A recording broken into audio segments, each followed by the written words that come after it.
Shortbox Nation, welcome back to the podcast.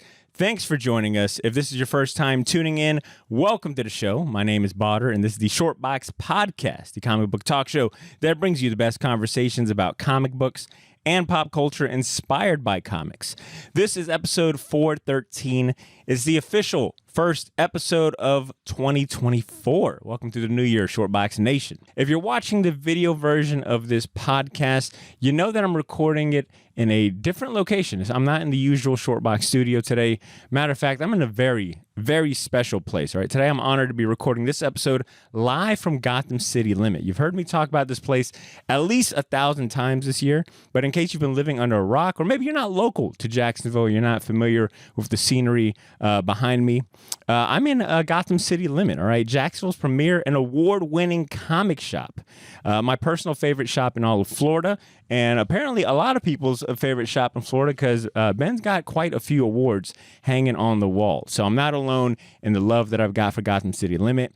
And, you know, it's not only my personal favorite shop, because it's, you know, they're the sponsors of this show, but also because it's filled with some great people. The inventory here is fantastic. And you know what? It feels like a second home every time I come here. Which brings me to my special co-host for this episode. If you've been listening to this podcast for any number of episodes or years, if you're a newbie or even like an old veteran seasoned listener, you've definitely heard this voice, all right? Because he is the voice of our Fistful of Comics segment.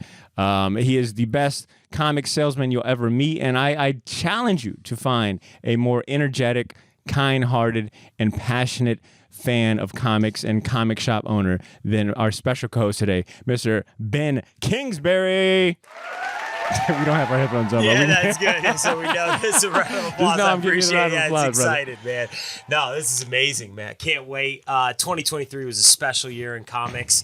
I think it kind of solidified what this industry is all about. In fact, if you look at some of the sales numbers, 2020, 2021, 2022, it was going downhill. In 2023, I think it re-sparked the energy that is comic shops in general, because life is hard.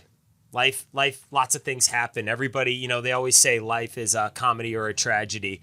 Oh, the Pace of the Amazing Shop Dog is showing up, right? He's like, you didn't introduce me. You're right. We've also got the best comic shop dog in the entire world. We got Pacer, the Amazing Shop Dog, with us as well. Look, which means it's even more a reason to check out the video version of this podcast if you're only listening to the audio. It's worth it for Pacer alone, and of course, getting to see the inside of Gotham City Limit. Now, really quick, Ben's kind of already given you guys like the gist of this episode. We're doing our best of year, all right? So it's a little weird, you know, this is the first episode of the new year, so it's kind of like our one last opportunity to look back at 2023 and talk about all the amazing comics, the state of comic books. And normally I would do this episode with either co-hosts like Ed and Cesar or Ashley, or I think last year I invited Chris and Jake from Spec Tales.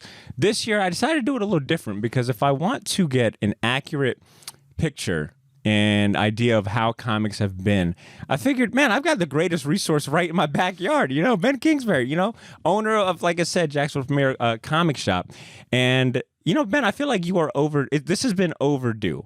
Now, I said in the intro that you are the voice of our Fistful of Comics segment. You know, I think we try to do that at least twice a month. So longtime listeners are definitely familiar with what you got going on and you know, the passion that you've got for comics. But this year, you know, I wanted to have one last recap and look at the year, and I figured, you know, who better to have than you? It's a fun experience because I read so many comics. Yeah, you do.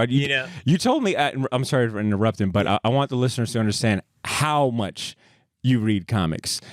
You told me today that you finished the entire Invincible series, not just like the first volume or compendium. You read the entire series this year, in addition to everything else. 147 issues. They put them in 3 compendiums, so it makes it very easy when they have those whole books. You don't have to hunt down individual ones. But because of the popularity, I mean, I'll just backtrack.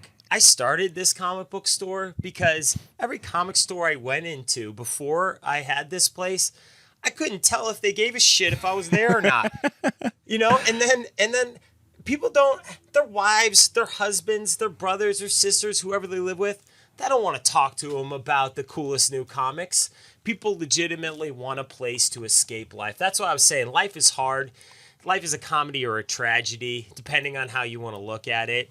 Everyone needs an escape. And that's what I think the whole point of a comic shop is supposed to be.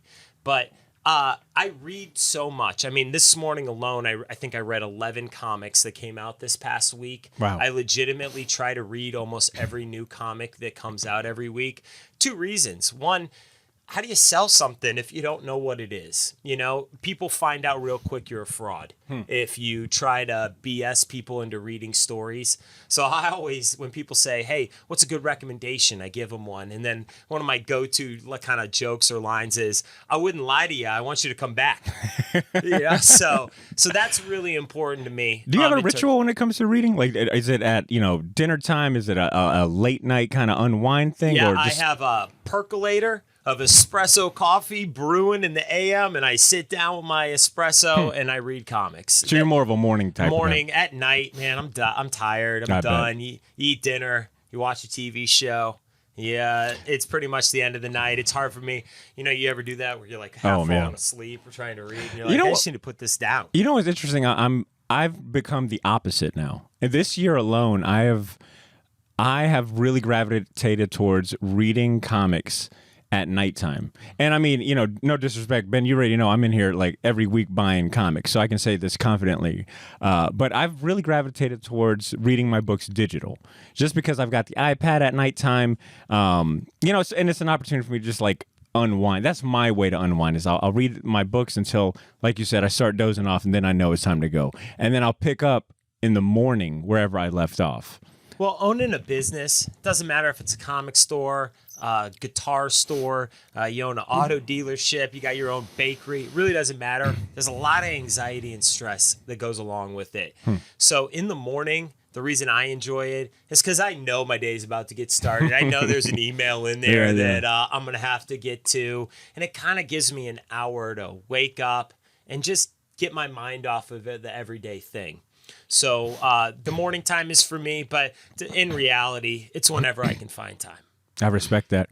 Now, Ben, our folks that aren't here in Jax might not know that come January 6th, you're going to be celebrating 6 years of this incredible place called Gotham City Limit.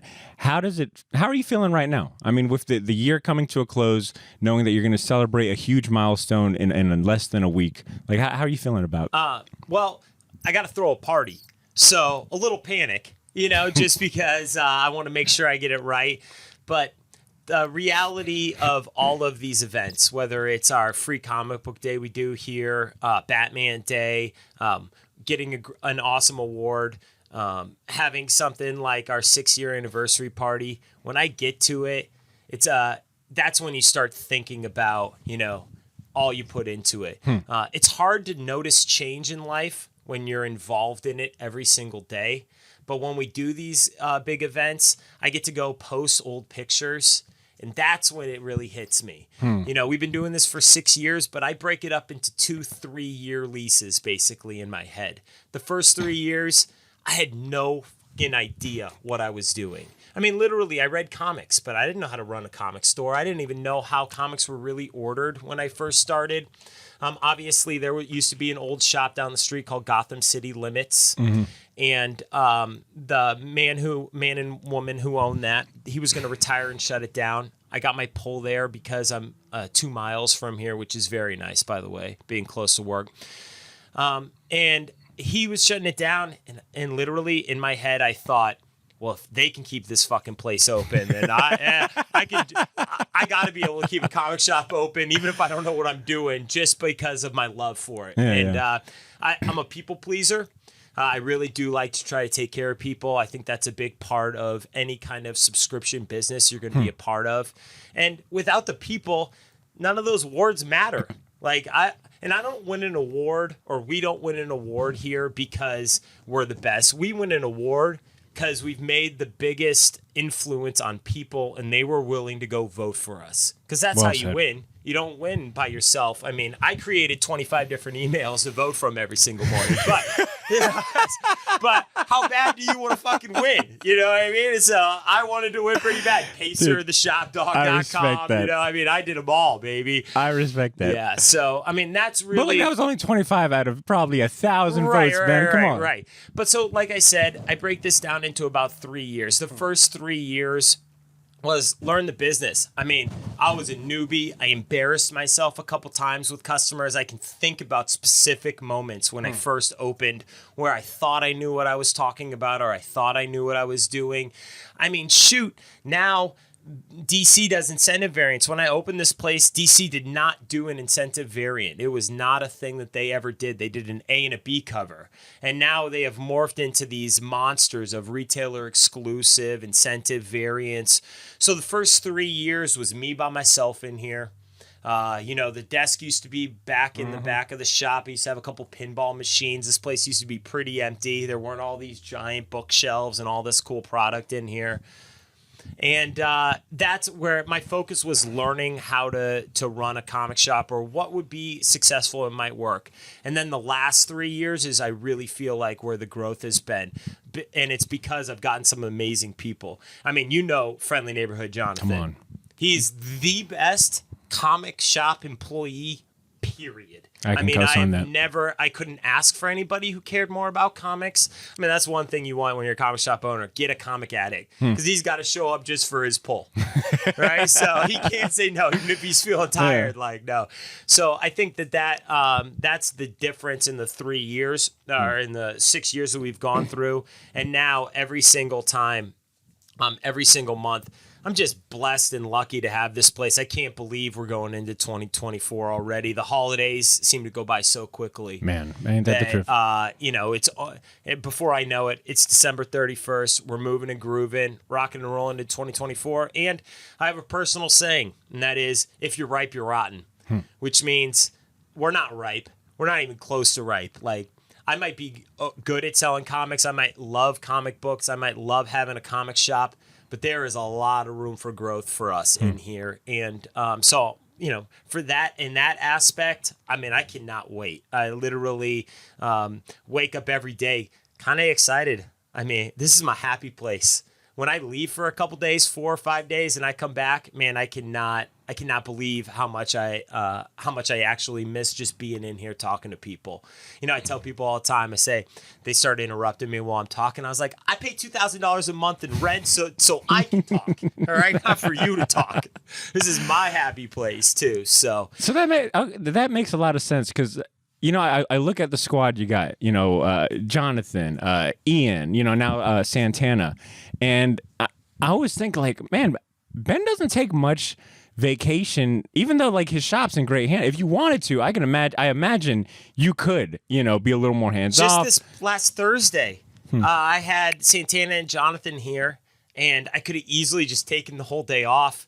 But I like being here. Yeah. I don't want to. And I'm going to be honest with you, I've created a little bit where people want to come in and talk to me. I will say your presence is the icing on top. Not only is it the icing on top, but I think it's definitely the foundation as well. I think your presence, you bring a unique presence, Ben. And I've been trying to think a lot about, like, I'm like, all right, Ben, you know, has been the longest supporter, you know, and sponsor we've had. You know, first sponsor credit goes to, you know, Nick Wagner, Black Hive Tattoo. They were the first sponsor of the show. Here, by the way. Damn right.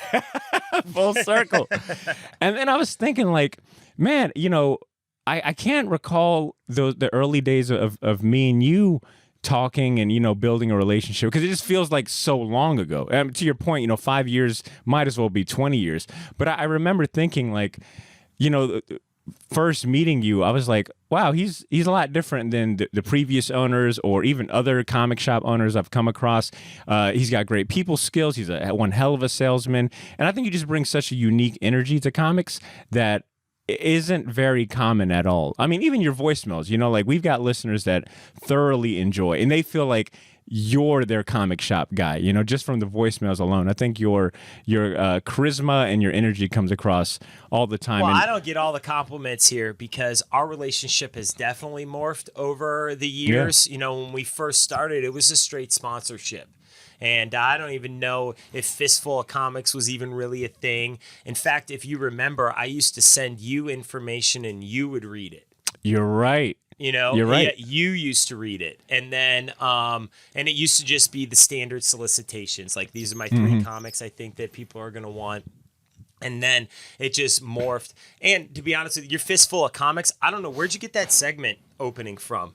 Like a mouthful of teeth or a fistful of comics. Cesar all day. He made the bumper. It's unbelievable. It is really good. Yeah. It's like the most perfect thing ever. Yeah. Because that's literally what it is. Because, let's be honest. I sometimes buy comics and I'm like, I got some $120 bill that I've been putting off for 3 months and I got no problem dropping $150 on comics in a heartbeat. It really is, because you need that escape in life. You need some little bit of happiness. But yeah, our relationship has morphed so much. And you guys, the Short Box Podcast, he's in the way everywhere. Pacer wants some stardom. He's all good. You guys are the ones that really inspired me. You came up with some other cool ideas and said, hey, we're going to try this out. Why don't you try reading this? Why don't we try morphing this? And it's fun for me. Man, when I sit down to record those 3 FOC picks of the week, it's just fun. I like it. In fact, that's kind of one of the things that's important for me, like growing and moving forward. We created a little bit of a YouTube channel here now, and I don't have that many subscribers and I don't do that much stuff, but the passion and the love for comics, I think, is out there, and especially for people who want to know and don't have the time to kind of get into it. So I'm hoping to, piggyback a little bit off of the amazing stuff you guys do and just kind of try to bring more information, talent, and love for this world to the mainstream. Sometimes my girlfriend will say, what do you want to watch on TV? And I'm like, there's nothing on that fucking TV I want to watch that's better than the 10 comics I have in this thing. Yeah. And people don't understand that. They watch all these TV shows and they're like, oh, it was a great TV show. And I'm like, yeah, man, that's because an awesome author came up with that title or came up with this idea. Peacemaker comes to mind for me right now, the way they tie it into, and just a ton of different stories and comic book. And you know how it is now, every movie, every TV show, they seem to get some, even the independent stuff, right? Mark Millar, right? Yeah, with his huge thing with Netflix and all the awesome titles he's done. Millar World, that's the name of his imprint, right? Millar World, that's basically just a funnel for news shows. I think what he built is pretty genius. Yeah, these companies, that when they get wise to the fact that these are the best written stories, maybe in the 70s, 60s, 70s, 80s, 90s, when comics first started, were kind of like becoming more mainstream. They felt more like individual issues. I mean, there were some storylines, and you started getting into the 90s where you got these big storylines. I mean, Frank Miller in Dark Knight and some other things in the 80s were, the breaking of the bat, the death of Superman, Kraven's Last Hunt, Watchmen, all that stuff, Watchmen, all those things. But now I feel like we have like some of the best writers they could write novels. I mean, Charles Soule and Joshua Williamson and Tom Taylor and Chip Zdarsky, and I mean, we could go on and on with all these awesome names. These are some of the best writers in the world, and they're writing some comic stories, graphic novels. I gave away 8 Billion Genies hardcover books as presents to my whole family this year, and we call it graphic novels because if I say it's the best comic, they won't pick it up. But if I say this is a badass graphic novel, they're like, oh, let me check it out. I never read a graphic novel before. Yeah, so let me put that in. That's New York Times bestseller. Ben, I want to take a huge step back because I don't think I've ever heard this from you or this story from you. But what is your first conscious exposure to comics? What's like your first memory of reading or holding a comic book? It's crazy because it's tied to trauma. When I was 6 years old, I got an infection, a blood infection in my left hand somehow. We weren't sure how it happened. And overnight, my hands swole up to a point where I had to have emergency surgery. I had to have an emergency blood transfusion, 6 years old. I was in the hospital for 5 days, and my mother brought me Transformer comic books. Oh, wow. This is 1985. So they were probably published by Marvel, right? Yeah, the Marvel book? back then. To be honest with you, off the top of my head, I'm not even really sure. But she brought me Transformer comic books, and I think that was my first exposure.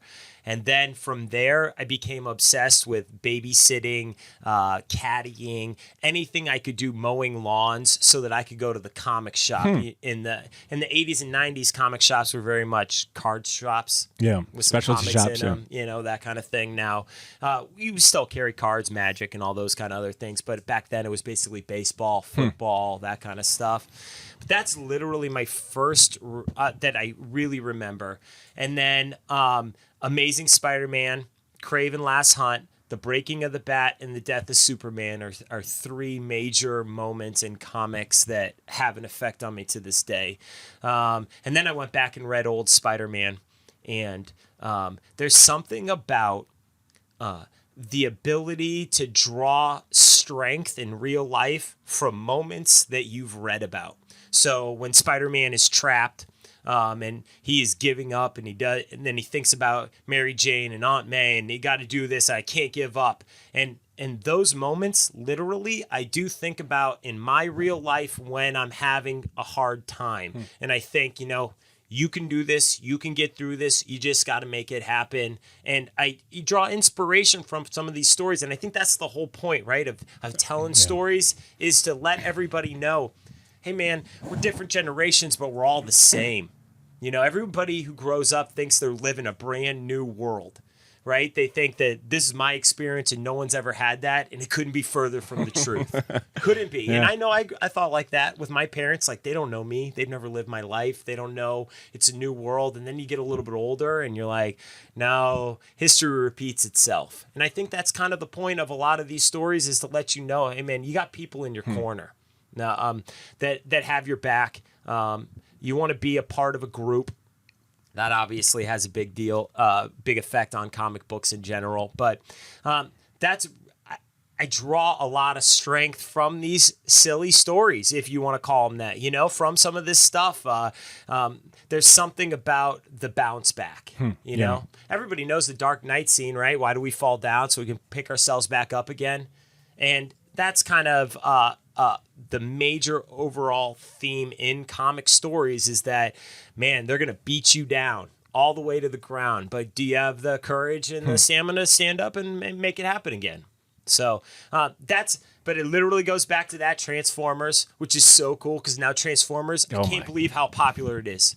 And I had 13 people on the poll. Now I sell 130 copies every time it comes out. Wow. Wait, 130 copies... Is that each individual issue? Wow. All right, and we had 13. How many people would you say are on the poll of those 130? Close to about 65 now. Wow, so half of that is just walk-in customers. Yeah, Robert Kirkman, okay, the creator of The Walking Dead, is maybe the single greatest thing that ever happened to comic stores. And he misses the fact that people just used to go in on New Comic Book Day and see what was new, right? And comic stores used to just carry product and be like, all right, I think this is going to be popular. That artist is cool. This writer is popular. That's a cool topic. Let's be a good salesman and saleswoman, and let's sell some comics, right? And then the internet created it. Hey, man, I know it's coming out in 2 months. Before the comic is out, it's leaked on Twitter or X. Yeah. And so he loves the fact that, or he wants to get back to having comic shops where people just have walk-in guests. It's not just polls. So for me, the biggest growth that we've had is having the product for walk-ins. Because, man, you know this as well as anybody who's ever owned a poll. Everybody knows this, that it's really easy to get out of control. Oh, yeah. Right? Add this one, add that one, add this one. You come in, you haven't been in for 3 weeks, and all of a sudden it's $190. You're like, what did I do? You're like, wait. No, Ben, I'm here to pick up comics and I pay my mortgage. Right, exactly. And so, when COVID happened, Robert Kirkman put out a comic called Negan Lives, a one-shot to do with Walking Dead, and he just sent them to comic shops based on what we ordered of the last Walking Dead issue, just to make shops to make some money. When Void Rivals came out, that kicked off the entire Energized universe, he didn't tell a soul what it was about. He He didn't solicit it as the beginning of the Energon universe. He didn't solicit it as G.I. Joe and this huge giant thing that new product they have. He just put it out, and then boom, like wildfire, it took off. So I think that has a lot to do with He's it. making moments in comic books, you know? Right. Because that was a moment, I think, I want to say like that was the Heroes Con weekend. And that whole weekend, I remember that Friday or Saturday, I was on the hunt for like the Void Rivals 1, right? Off the bat. The very, very beginning. I just remember there was like a certain energy to the convention and just people chattering, you know, talking about like, oh, did you pick up Void Rivals 1? Oh my God, they're bringing back Transformers. So yeah, Robert Kirkman, and I mean, we're gonna just a little ahead, but we're about to get there. I think Void Rivals and just the I'm putting underneath an umbrella. I think the Energon universe is probably my favorite thing in comics this year. It just feels like I have a few favorites, obviously, but those are comics that when they come out, I read immediately. Same. You know? Same.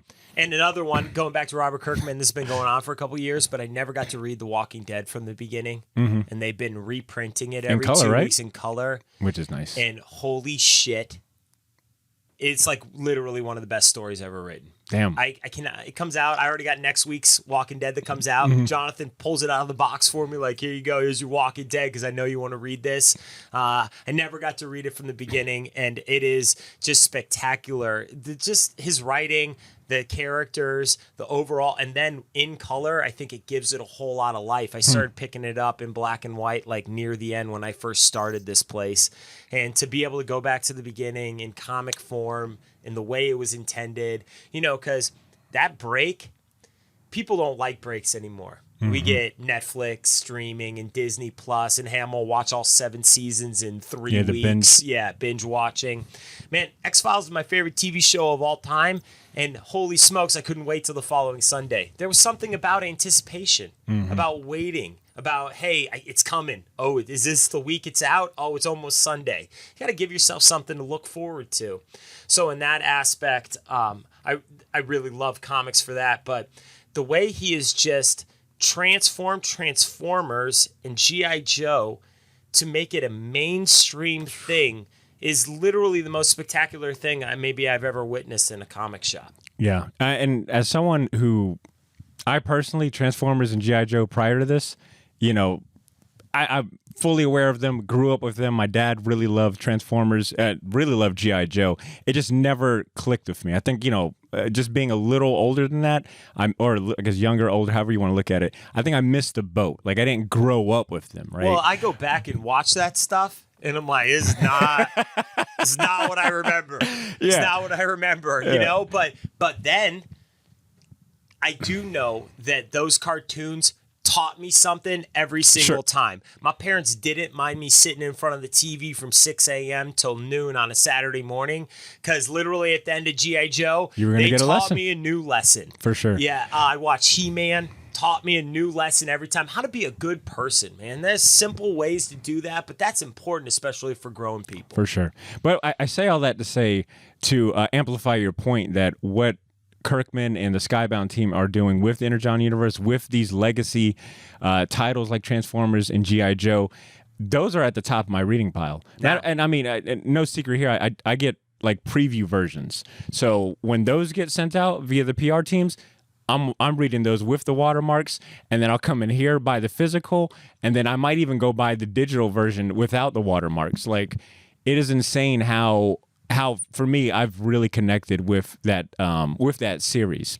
But Ben, you brought up something, and I don't want to lose this question, because I'm just curious, what does a comic shop owner's pull list look like? What's on your pull list off the top of your head? Like, how many titles? What's on your pull list? Okay, so now I collect specific series that I have a lot of interest in, but I read everything, right? So it's morphed. When I first started this place, 2018, true story, I pulled one comic of every single title that came out the entire year. And then the next year I was like, why the fuck did I pull all these Dark Horse like what is this title? Why did I even pull this thing? You know, why make it happen? And then, so comic collecting is very funny because there's money in it.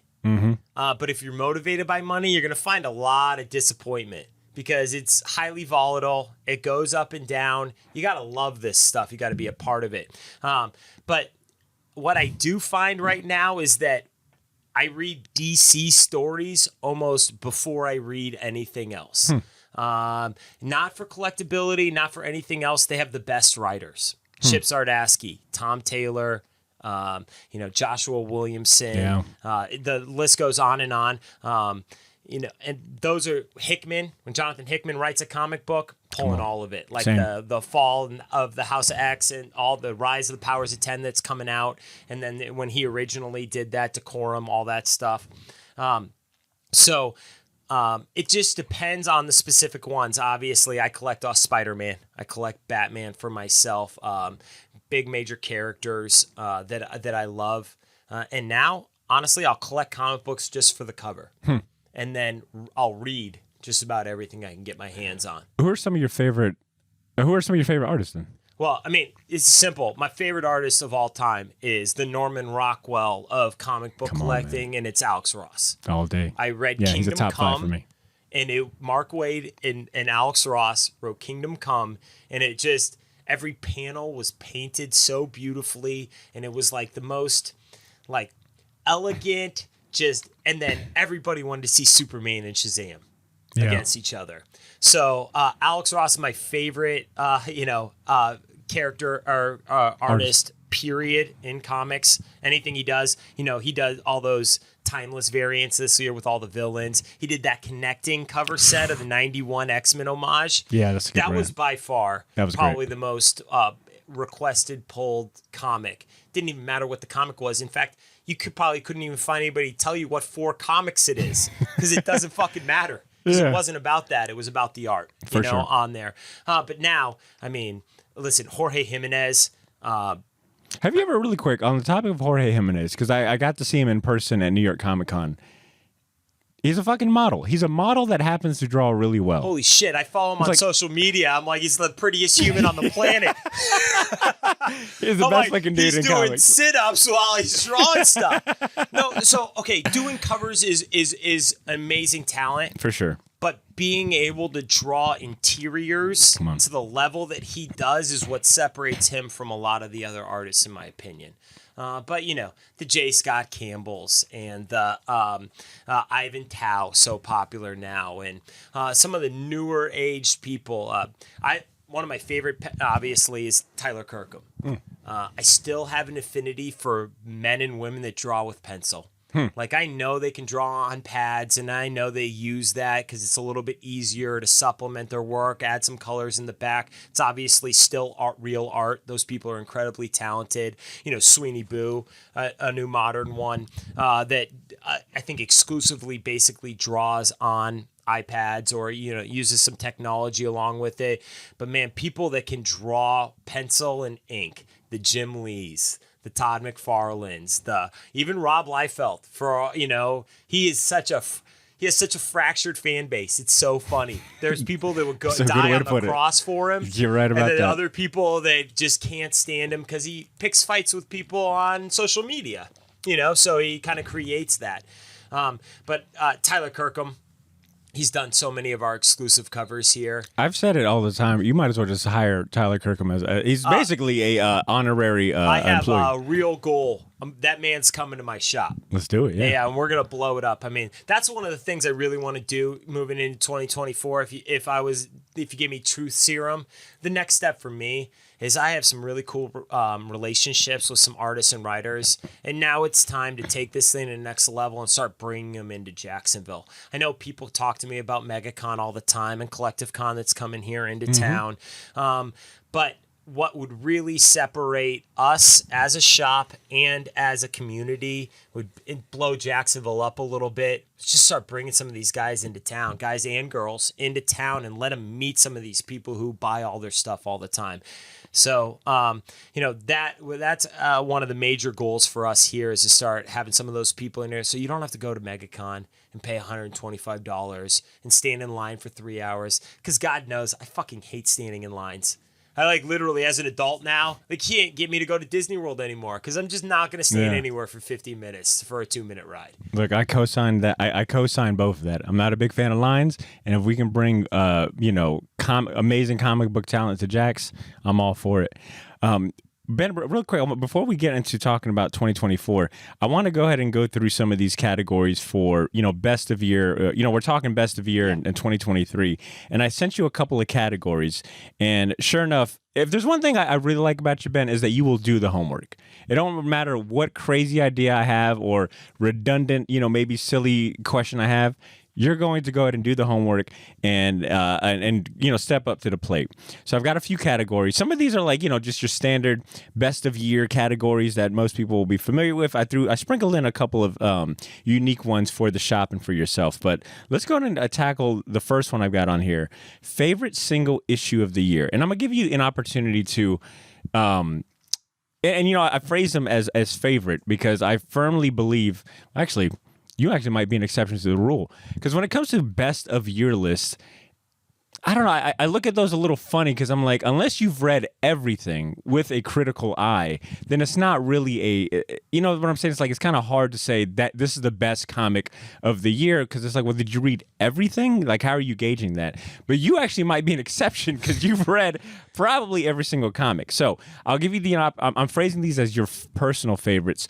But if you also want to chime in and share maybe like what was the shop's collective favorite, like, what was, if you want to chime in from that angle, feel free to. But when you think favorite single issue of the year, what comes to mind? Well, so it's funny you bring it up like that because obviously when you gave me a couple of the questions to kind of give me a heads up about what we might be talking about, it's hard to remember if it's this year or not, right? So you start thinking back on stuff and it ends up being a little bit more modern.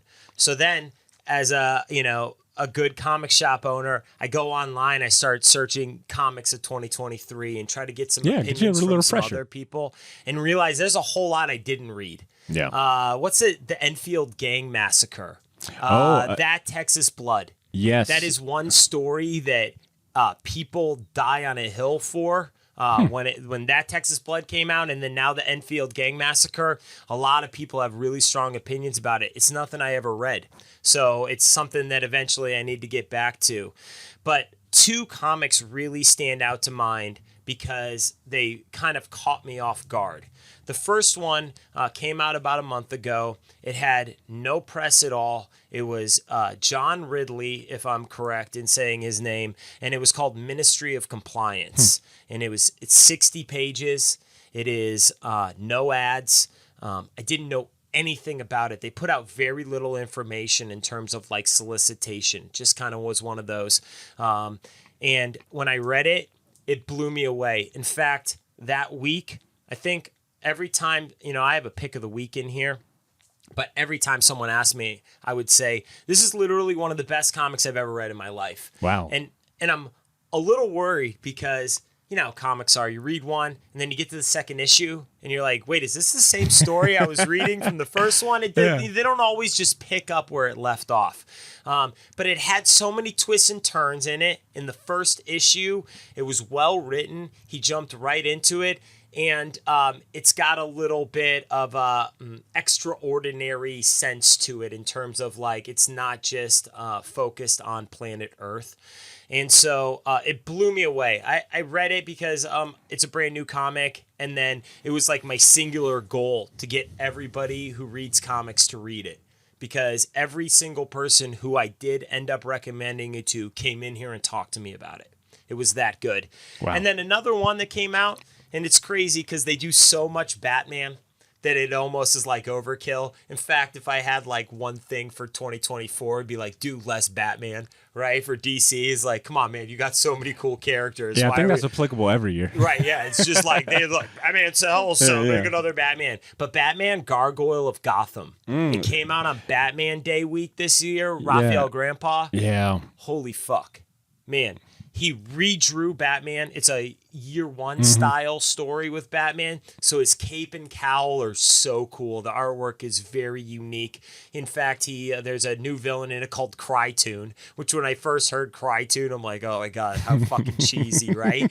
But then it's like this old school animation, like think Steamboat Willie, like black and white where animation started. That's where this villain kind of gets his MO from. And it's a Bruce Wayne year one. He wants to kill off Bruce Wayne. He wants to fake Bruce Wayne's death because he just wants to be Batman 24/7. And he gets his ass kicked by this guy the whole first issue, like 3 separate times. Damn. And the second issue came out just last month. But that first one, Batman Gargoyle of Gotham, blew me away as like literally one of the best single issues of comics. Again, I think what ends up happening is if you have expectations, it's hard to meet them. But if you go into something where it's like, hey man, I'm just reading it to read it, and then you read it and you're like, holy shit, that was amazing. Yeah, those are good. So those would be my 2 favorite. But again, it's so hard to remember what I read last February. Right? You know, like, wait, did this one come out this year? Was that at the end of December? Did this happen? You know, obviously Deceased, the DC storyline is my favorite single DC storyline since Kingdom Come. Tom Taylor, and they finished that up with War of the Undead Gods this year. So I always gravitate back to that storyline as well, because if you take all these awesome characters that have been here, have these huge legacies, it's so great when they can write a story where it's unpredictable and characters can die. Because that's the kind of unfortunate part when you read Batman or Spider-Man. You know they can't kill him off. So you take that drama off the beginning. But if you write an Elseworld story and Batman dies in the first issue, you're like, give it to me. I got to see where this goes. You know, I was thinking about, because I was just going to cheat on this and let, put the focus on you, and I was going to take the back seat. But I ended up going, much to your point, when it comes to these lists and around this time, I have the same problem. It's like, all right, out of all the comics I've read, did this come out this year? Do I count it? Sometimes, this last issue will come out this year, and you're like, man, but it was the ending. So I did go through my list of books, and I think for this category, my favorite single issue of the year it's kind of a tie. It's between Conan the Barbarian, the new series that launched with I think Titan Comics. I want to say it's Jim Zub, and new artist for me, Roberto De La Torre. Art. I'll just be honest with you. The art alone is what makes it my favorite single issue. This guy is like the living reincarnated John Buscema. It reads like an old school Conan. I mean, it's got that vibe to it. Art is beautiful. It's in color. I think it's a personal favorite for me because I remember going through my dad's comic books when I was first starting to read, and he had nothing but Conan, like all the old black and white magazines, and he was so adamant about having me read those and like study the line art, and like, for him, I remember him vividly saying like, in these magazines you can't hide behind the color, boy, it's straight black and white.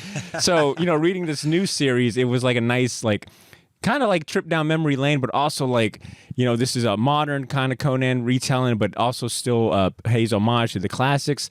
And I don't know, just something about this artist. And he's already off the book. That's the worst part, man. I know, he's like, damn it. And I think I said that too. I was like, this dude's so good. I have a feeling that he's either going to transition to covers. We got 4 issues. That is, yeah, exactly. And then number 5. And they brought someone else in. So I think that was probably my favorite single issue, just for all of those factors. To bring it back. Yeah. I mean, I'll be honest with you. I didn't know a lot about Conan. And Conan is one thing that I have, it's been brought to my attention because when it comes out, man, it brings people that you haven't seen, that never come into a comic store before. Because it's got that kind of, did you ever see that Fire and Ice? Oh, the movie from Actually, 1983. I want to say I watched it for when we did our Frank Frazetta Spotlight episode. Cesar was like, you have to watch this. And when I watched it, I was like, yo, did they just copy Conan? Yeah, well, the heavy metal kind of Conan. Yeah. And I'll be dead honest with you, I'm a truth teller. I'd never seen it. before, and someone came in here, and like the Barstool Sports Pizza scores, right? What's his name? Somebody came in and they were like, I just lowered your comic book store because you've never seen that thing. I thought you were cool, but you've never seen Fire Night. So I went home that night and watched it on Amazon Prime, and I was like, holy shit, how did I never see this? Animation it still holds up to still this day. And Ben, you said something in the beginning where you were like, how can I sell books I haven't read? And it got me thinking, I think that can be a negative of the culture, but I think it's interesting because that is part of like the comic shop culture. It's kind of like that pulling the nerd card. I think in the extreme, people take it sometimes to the way too far where it's like, oh, you don't know this, then you don't know shit. You're not a part of the group. Yeah. Oh, yeah. But I think when it's done right, it's encouraging where you're like, oh man, thanks for putting me onto this really cool thing. I, was either, overlooked, I skipped or whatever. So I do appreciate that you are willing to take recommendations and sometimes even like kind of a challenge. Like just now, like, oh yeah, I'll show you. Well, I want to, I'm not going to jump ahead to one of the questions you asked or that we might get into here. But I find stories from in the past that I've never heard of. You ever heard of Port of Earth? Was that Like was written by 2014, 2015? Written by Zach Kaplan? Yes. Jacksonville's own? Yes. That dude's doing it big too. And holy smokes, it was so good that I went on a hunt to just get everything. You ever heard of Uber?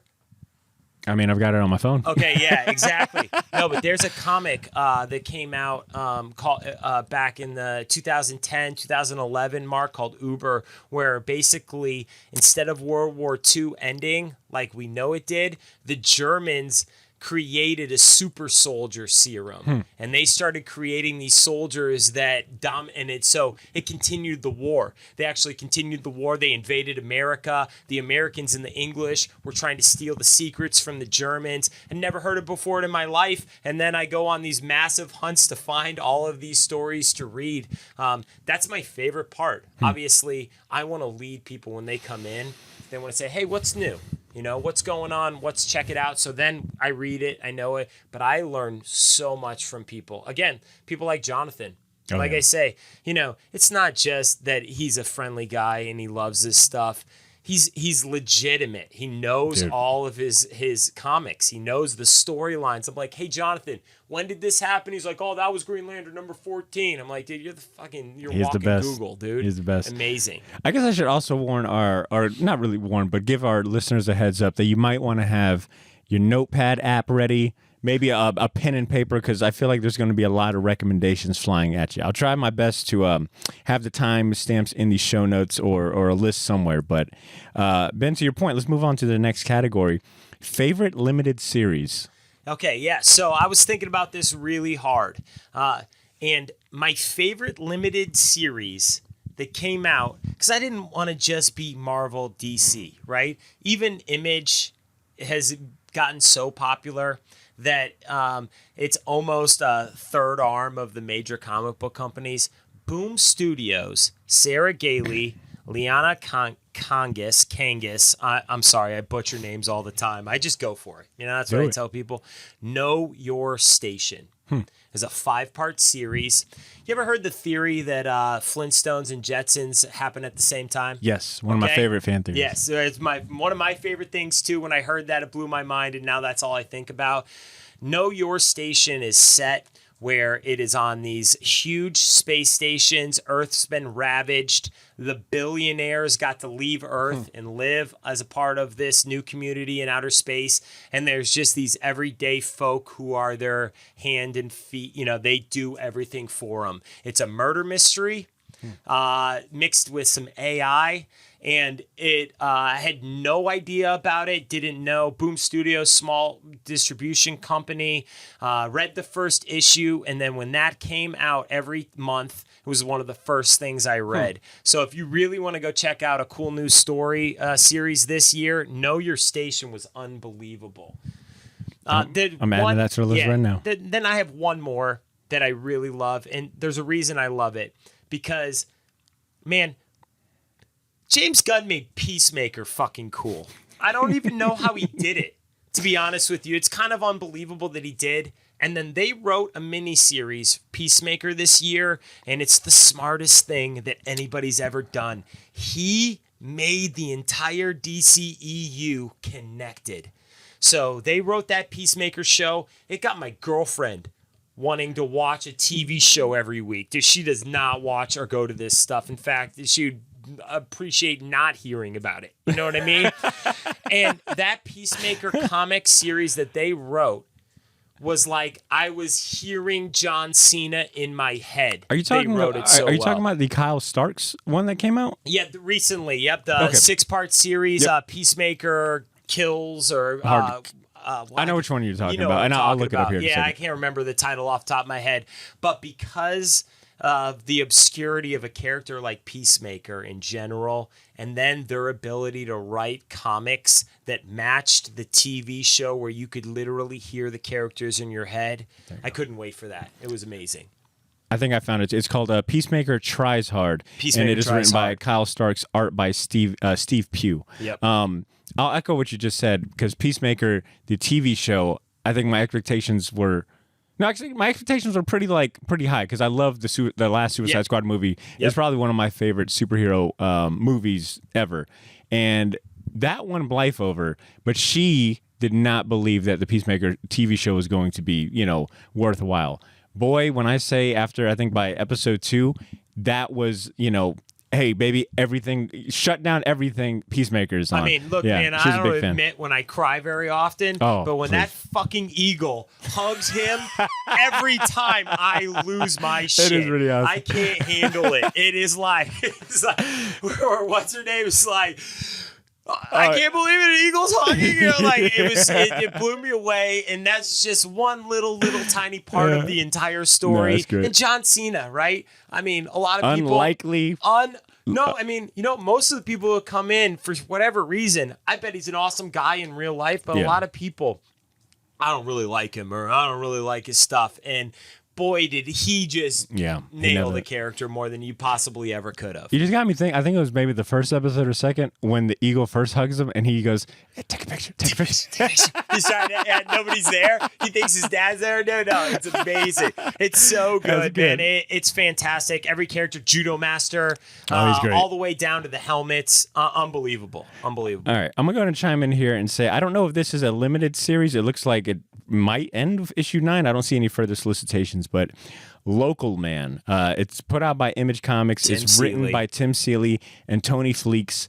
Hopefully I'm saying that right, but I think sort of like how you describe Peacemaker Tries Hard, it is a very intelligent book. It's a very well-written book. It is about a superhero, and it's like a love letter to like 90s extreme image. It is about this dude named Jack Xavier, I think, Jack Xavier, but he goes by Cross Jack, and his ability is that, much like Bullseye, he never misses his target. But they do really interesting things with that power set, but he gets recruited to be a part of like this extreme image 90s era team, and he does something where he gets kicked off the team and he's got to go back home to like this small town, and his parents are looking at him as a failure, and he's not allowed to like do any more crime fighting. So, and obviously things are going down in this small town, and I'll leave it at that. But Friendly Neighborhood Jonathan, I was picking his brain earlier. That was one of his recommendations. He loves it. I read the first, and this one kind of took a minute to like really latch on, but for some reason I couldn't stop reading it. like I read the first issue, second issue, and I was like, all right, this is not bad. This is pretty good. And I think it wrapped up. It had his first run. It was like first 4 or 5 issues, and I was like, oh, that's pretty good. I don't know if I'll go back, because I noticed they came out with like a gold #1. Yeah.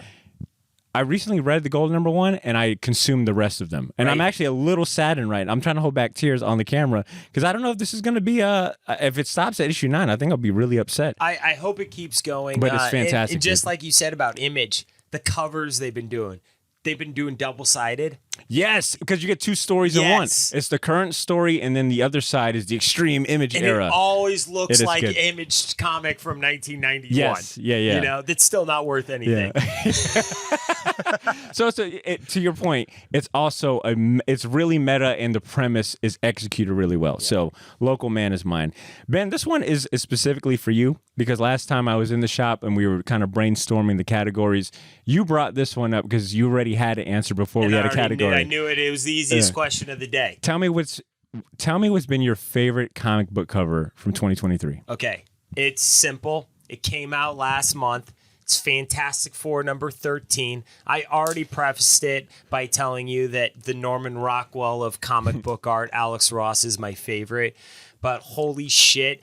In terms of comics, I don't know what is more comic book than Dr. Doom writing a Dr. Doom T fucking Rex painted by Alex Ross. It's like when I saw it, in fact, solicitation, I ordered this stuff about a month and a half before it comes out. I bought 40 more copies of Fantastic Four. I only get about 40 copies of Fantastic Four in general, 40 to 50. When Alex Ross is doing the covers, people buy them just for that. Oh, yeah.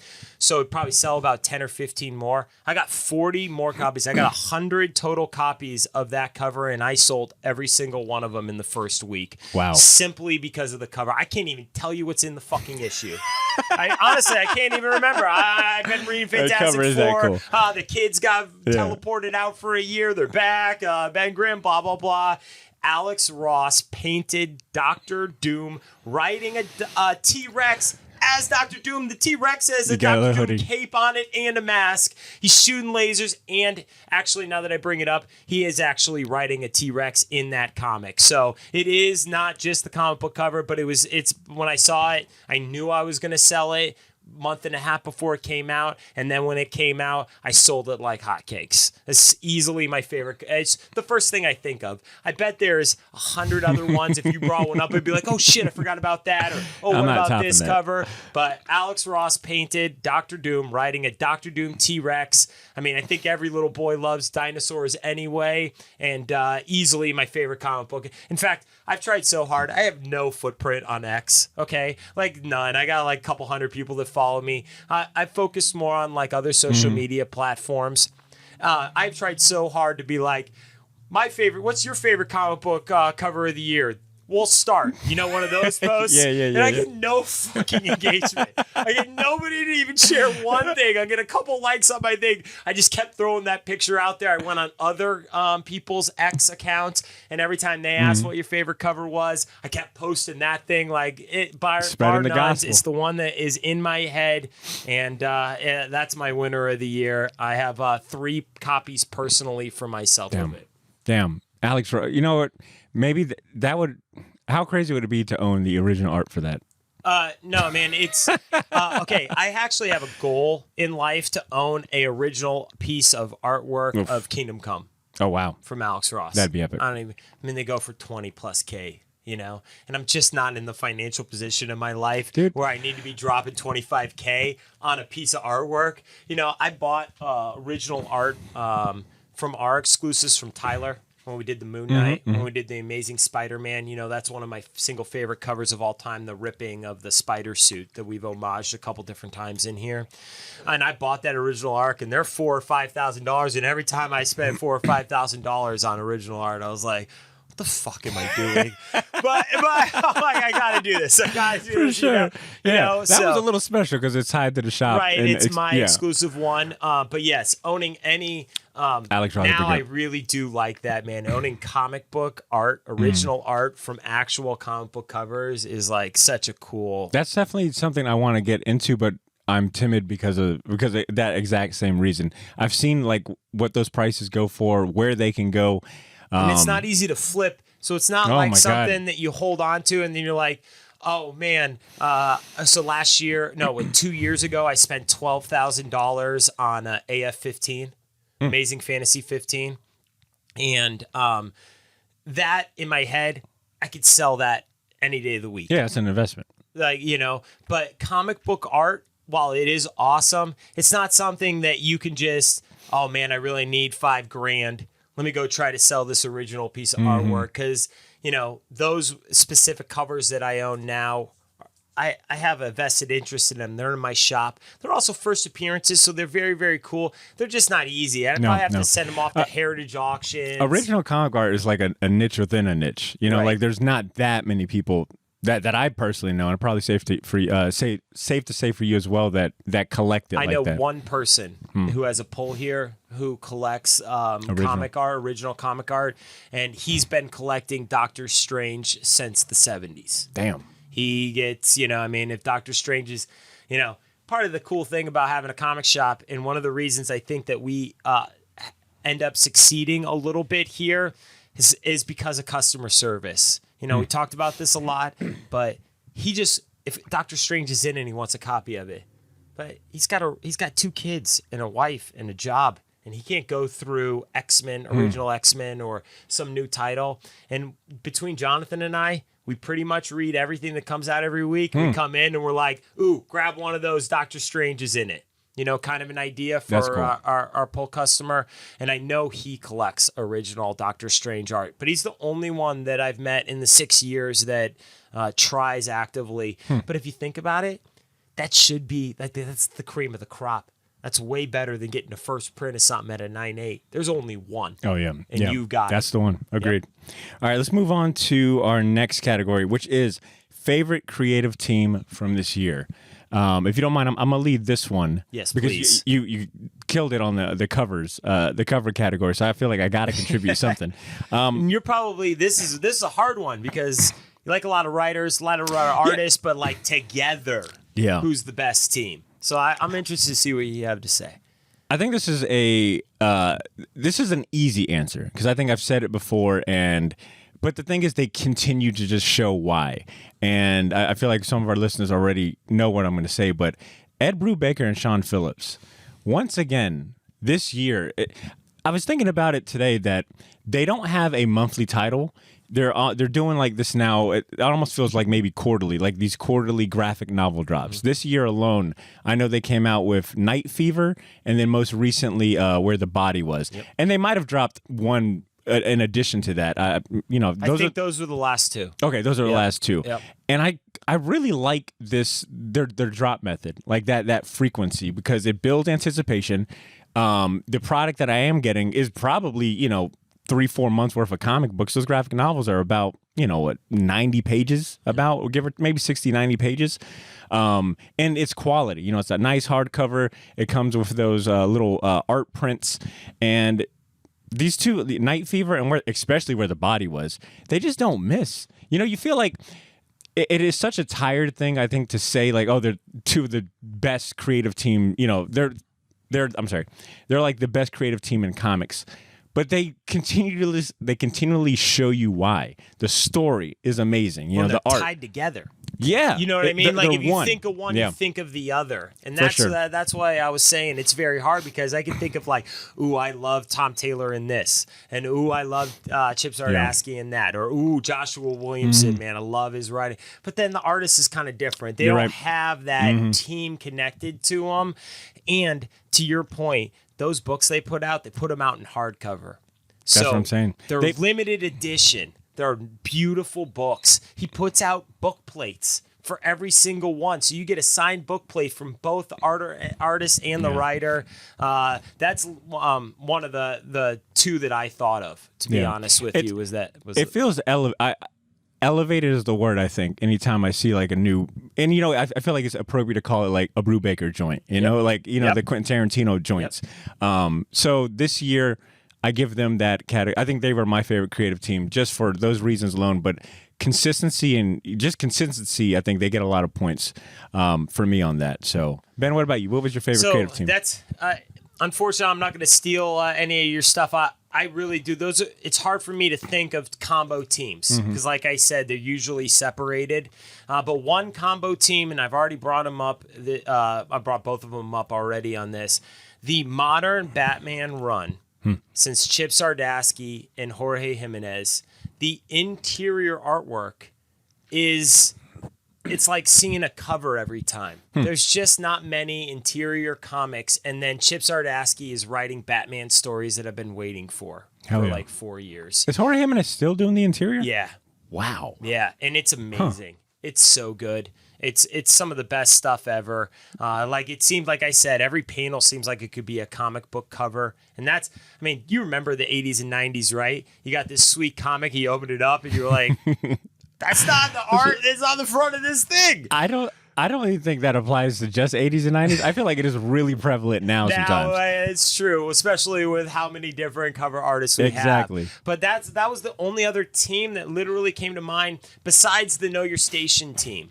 And the reason I say the Know Your Station team, Sarah Gailey and Liana Kangas, is because the artwork that Liana did for the story, it like is this, it's not watercolor, but the way the art is, it matches exactly the way the story needs to be told. And so for that, I mean, I know that I had some interactions with them on social media. Awesome people. That was the only other like creative team besides Ed Brubaker and Sean Phillips that I could think of every single time, together. I like what you just said. Like, the art looks like what the story should be. Right. And I think that's a good sign of a creative team where it's like, can you imagine any other artist doing this?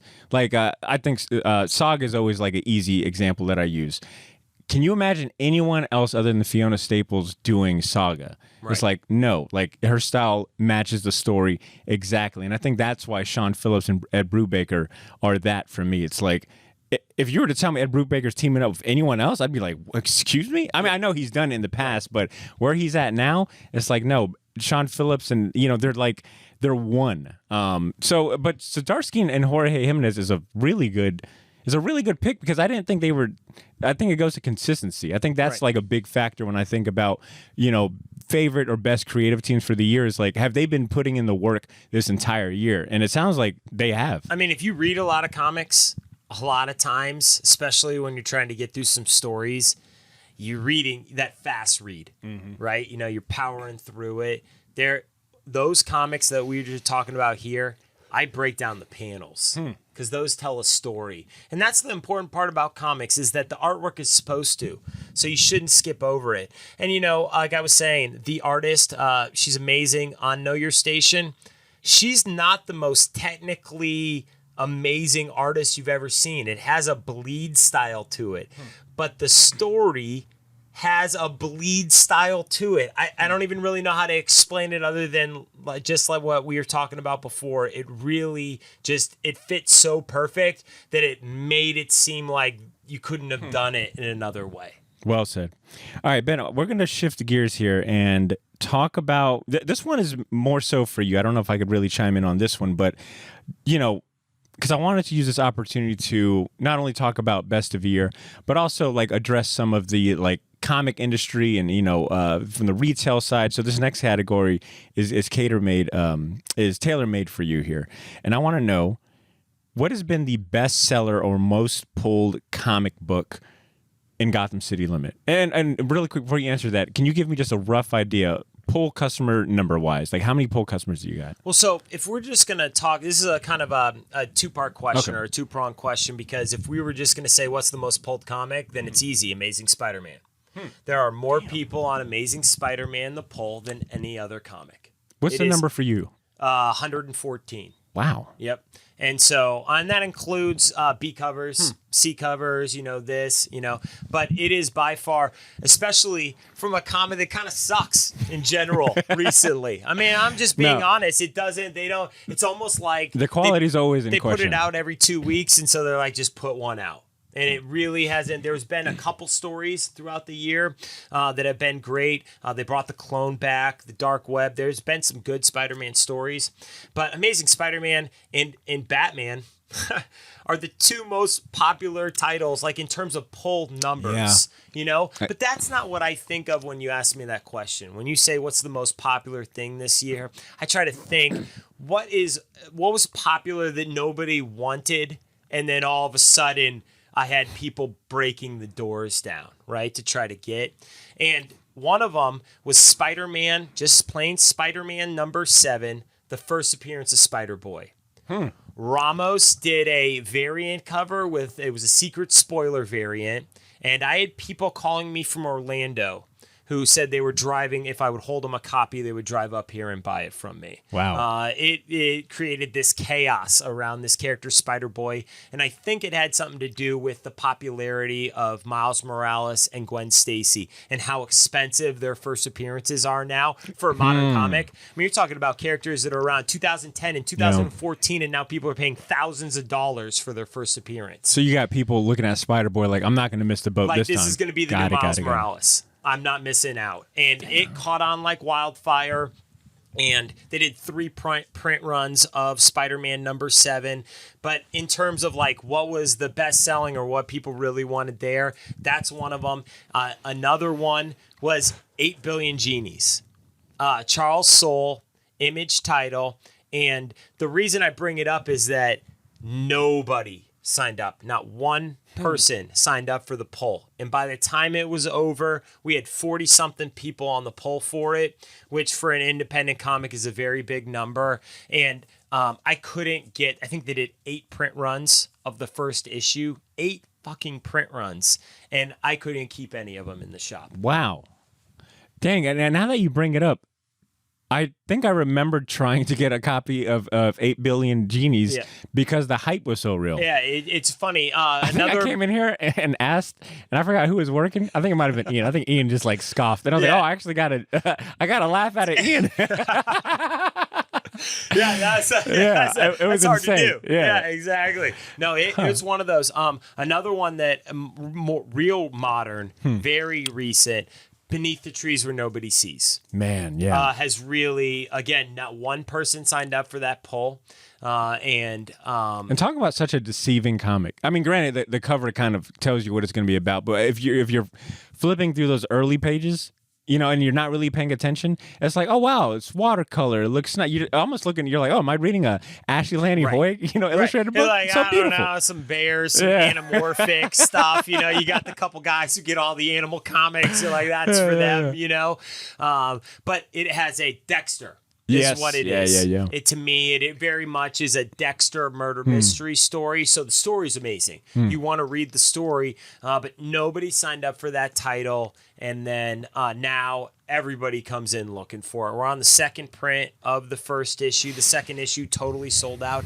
And that's when you know you have a really legitimate comic series, when the second issue sells out. Because everybody buys the first issue just in case. Damn, yeah, that's something me and Drew, when we used to work at the shop, that was something that we would always try to stress to people, especially like, you know, folks that were just collecting for, monetary sake, is that the second issues were always extremely expensive on like, the aftermarket or secondary market. Because to your point, everyone gets the first issue, but that's when you could really tell like, all right, where are the true believers? Well, so that's was a huge learning curve for me. When I started this place, I had no idea what I was doing. That's what I mean. I knew I could order this cover. #1, X-Men Red #1, blah, blah, blah.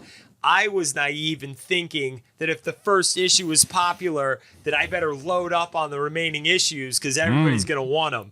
And I learned real quick. In fact, I had a customer who used to come, and he had a pull here, and he doesn't anymore. And this is one of the mistakes I made. He would give me lists, and he just wanted the first issue of everything. And I didn't understand. I just didn't understand that that's what he wanted. I thought he was giving me his list for what he wanted, and then he wanted to get it. So he would come in, and I'd have the second issue or the third issue of the series that he had the first one, and he was a nice guy, and he didn't want to really tell me no. You know, I mean, he didn't want to be like, hey, I didn't want this stuff. I thought, honestly, I thought that's what he wanted because he got the first issues of all these things. I couldn't imagine just buying issue 1, but he was a strict speculator until eventually he just never showed up again. That's a true story.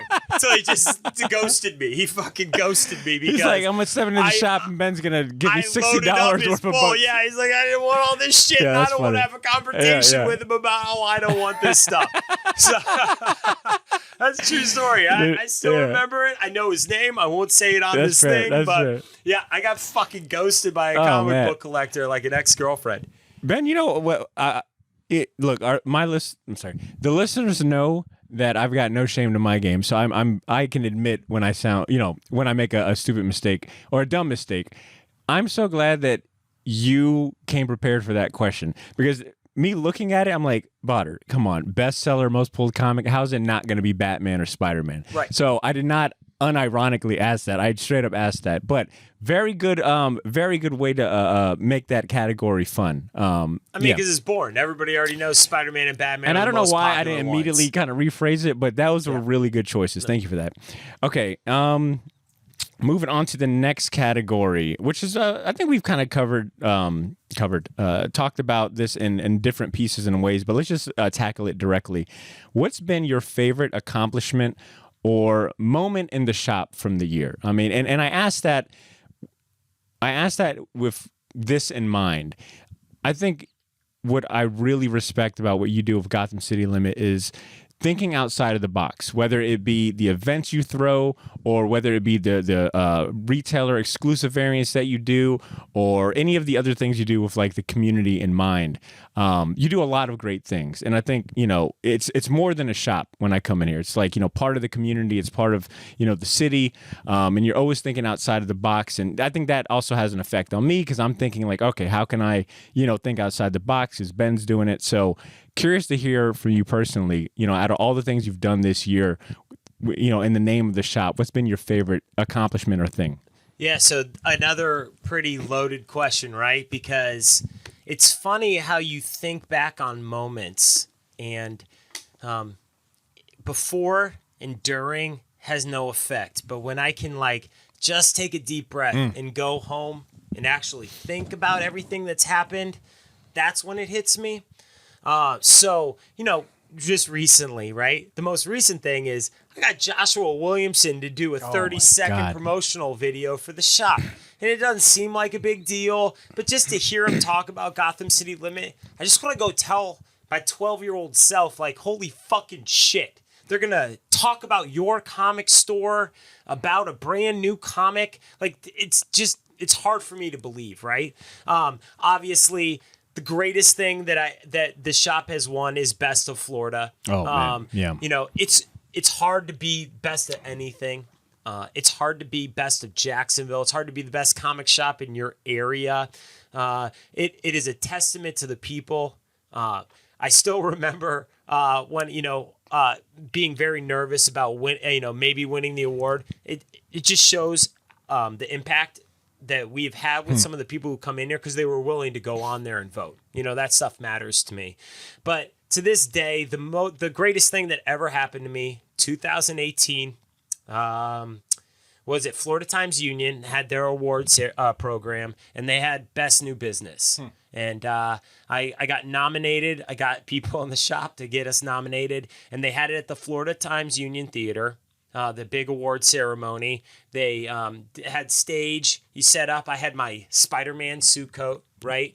I was sitting in there. I didn't have a girlfriend. I was single. I ran the shop by myself. I went to this award ceremony by myself, and much like I do, I talked to fucking everybody in that place, right? Because I'm in a Spider-Man suit coat. Everybody's come up, talk to me, whatever. I was soaking it in because I was nominated for Best New Business and Best Unique Business that year. And I swear, walking in there, I thought, we can win Best Unique Business. Best New Business, there were a bunch of cool businesses in Jacksonville, and I was like, there's zero chance that we're going to win that award. I really was focused on winning Best Unique Business. And they called out Gotham City Limit for Best New Business, and I fucking screamed in this dead quiet theater. Full on, cool. Fuck yeah! I couldn't fucking believe it. And I walked up to that stage. I got up there. I got my award. There's a picture of me. It's the biggest goddamn smile you'll ever see on my face. And that was by far the best thing that's happened to me in this shop, just simply because it was the motivation I needed to just keep going. You did this. Best New Business. They can never take it away from you, especially because I love the old shop for what it was, but they sucked. in general, okay? Like, if we're going to be dead honest, they weren't very friendly. There was a dark, dingy environment. So what we came out of, obviously, I started a brand new business, started Gotham City Limit here. You know, I hate when people call me Gotham City Limits. I have this, like, thing in my soul. In fact, I stopped doing business with some people if after I correct them, they still keep calling me Gotham City Limits, like on an email or anything. That S is a big difference. I give them one chance. I'm like, we're Gotham City Limit, and if you can't get that right, you're not getting any more of my fucking money, right? But yeah, so all the awards, all the things. I mean, free comic book days are amazing here. I get done, and I'm like, holy fuck, that was so awesome. We had so many awesome people out here. We had a great day. But unexpectedly winning Best New Business in 2018 was the best thing that's happened to me in this shop. Damn. Yeah, I was very proud of that. Very proud. As you should be, man. It's well deserved, and god damn it, we're giving you one of these. Absolutely a round of applause. Yeah, it's a tough question because there's so many things. You know, you were here for Batman Day, and for some of our local comic shop days. You've come here on Free Comic Book Day and interviewed people. We have when we do sidewalk sales. You've been here to talk to people about things that we got going on in here, and you see the chaos and the fun of it.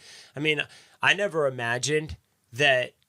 See, one of the bonuses to being an idiot and not knowing what you were doing when you started this business was that I didn't know what the right or wrong thing was to do. So I heard Free Comic Book Day and I thought, man, you better throw a fucking party for Free Comic Book Day, because this is the one time a year you're going to, you know, Valentine's Day restaurants, you get people out, right? We call it amateur hour. New Year's Eve restaurants, you amateur hour, because you get all those people who don't go to restaurants the whole year except for those days. 100% what happens on Free Comic Book Days. So every year I have tried to increase my sales. It's been a big goal of mine. That's kind of how I judge where the business is headed, is if we do better than the previous one. And so, you know, I've had people, I talk all day. I'm fired up. We're having a good time. This most recent one, I guess I told somebody that it's a dream of mine to own a comic shop and be a part of this stuff. And the wife of the poll customer came up to me and said, you know, I heard you say that. Made me cry in my car a little bit. Oh my God. You know, I love being a part of this stuff. Awesome. You know, that you're going to be, it made me, hearing you living your dream out. And so, like, those kind of moments you think about. So those are always important to me in every single event that we do here, you know, whether it's our 6-year anniversary party, local comic shop day. We just try to make it fun for people, you know, because that's the point. I tell people they come in here and I've never seen them before or something, and they kind of look and I'm like, yo, man, you better fucking start smiling or I'll call the fun police. It sounds stupid, but like that's literally what I don't want you to leave thinking like with a frown on your face. I want you to come in, and even if I say we encourage loitering here, don't solicit me anything, but you can loiter all fucking day if you want, you know? And so all those things kind of add up into one big giant thing. But it's the people who come here that make the comic shop. I could sit here all day by myself, you know, reading comics. That's not what makes this place. It's the heart and soul is the locals and the people who come in. And hearing, you know, comic shops, you hear from people who are from out of town who just stopping in. And they'll say something to me like, man, I wish I had a place like this in my town. And that's like my favorite thing to hear, because that means it's your first experience in my shop. You've never been here before, but this is what you were looking for. And I tried to set up a shop that I would want to go in. Yeah, you just raised the bar. That was kind of the whole point. Well said. I love that. Thank you for sharing that, Ben. So I'm going to go ahead and go on a ledge here and say, at the risk of sounding, what is that? You know what happens when you assume you come off like an ass. So I'm risking coming off like an ass, but it's only because I feel confident in saying this, that based on everything you've shared, that you do not buy into the whole, you know, comics is dying and, you know, that whole rhetoric that we've seen. You know, I feel like that's always kind of, I mean, judging from my conversation with Heidi McDonald a few episodes ago, and she talked about, you know, she's always heard it throughout her years in journalism, but something about it this year just feels a lot more prevalent, maybe even a little more toxic than normal. Well, what are your thoughts on the state of comics and comic industry from like a retail side? Like, do you feel like there's any legs to? I feel like I've said legs to that topic so many times. So many that I catch myself. Thing, so bear with me. But yeah, do you feel like that there's any legs to that, or is it completely dismissive of all the great things that you've got to experience. No, well, I'll say this. I believe that the reason that some people have a negative connotation on stuff is that sometimes some stories can feel like we're going to tell you what you're going to like. Right? Yeah. And so sometimes you can read a story. Sometimes you can feel like Spider-Man, like we talked about. That sometimes I feel like they write Spider-Man not with the people who want to read Spider-Man in mind. And so I can see the eventual kind of like, not demise, but like, hey, you know what? I'm just going to drop this because it hasn't been very good. And even though Spider-Man's super popular, and we definitely have lost people off the Spider-Man title because it just hasn't been very good stories. But what I will say about comics in general is that we've never had better writers or artists who want to make a living doing this. I mean, what I think about now is like Jim Lee used to walk around in the 90s. You could have walked down the sidewalk and no one would have given two shits. You know, now people will pay hundreds of dollars to meet him. They'll pay hundreds of dollars for his comics. They'll pay thousands and thousands of dollars for his original artwork. So there is there's very much a celebrity feel to the comic book world that I don't think existed before. I think mega cons, those kind of things. And then independent stories, I think really have brought more people into the shop because the Marvel and DC stuff sells itself, right? And they know that. They put Batman on the cover. They put Spider-Man on the cover. They put Thanos on the cover. These things sell naturally because they're legacy characters that people have been a part of. But it really is the independent stories and the comic book writers themselves that have taken it to the next level. Now, it's not cheap. It is. That's probably the hardest part in the comic industry now is that, you know, comics used to be, 2018, DC said $2.99, hold the line at $2.99. Yeah. That was kind of their thing, and Marvel had gone to $3.99. Now $7.99 is normal on a DC book, and Marvel books almost exclusively now $4.99. How much was that? How much was that Hickman #1 for whatever? I think it was Gods or whatever it was. Oh, yeah, $9.99. I remember it coming in, and when you told me that, I think I was like, Ben, no, this book right here. Yeah. And you're like, no, that is the price. It's $10 now. So I think that's the hardest part of the industry is the price and trying to keep people, financially in a good place. But I get so many people who come in. This is my first time. You know, new generations of people who have never been in a comic shop. You know, we've talked about this, I know, on many a podcast. I know I've done FOC Picks of the Week where I said, what's the hardest part? People come in and they don't know where to start. Yeah. You know, they're like, they see all this stuff and they see, Batman 135. They're like, well, dude, I can't go back to Batman number 1. Yeah.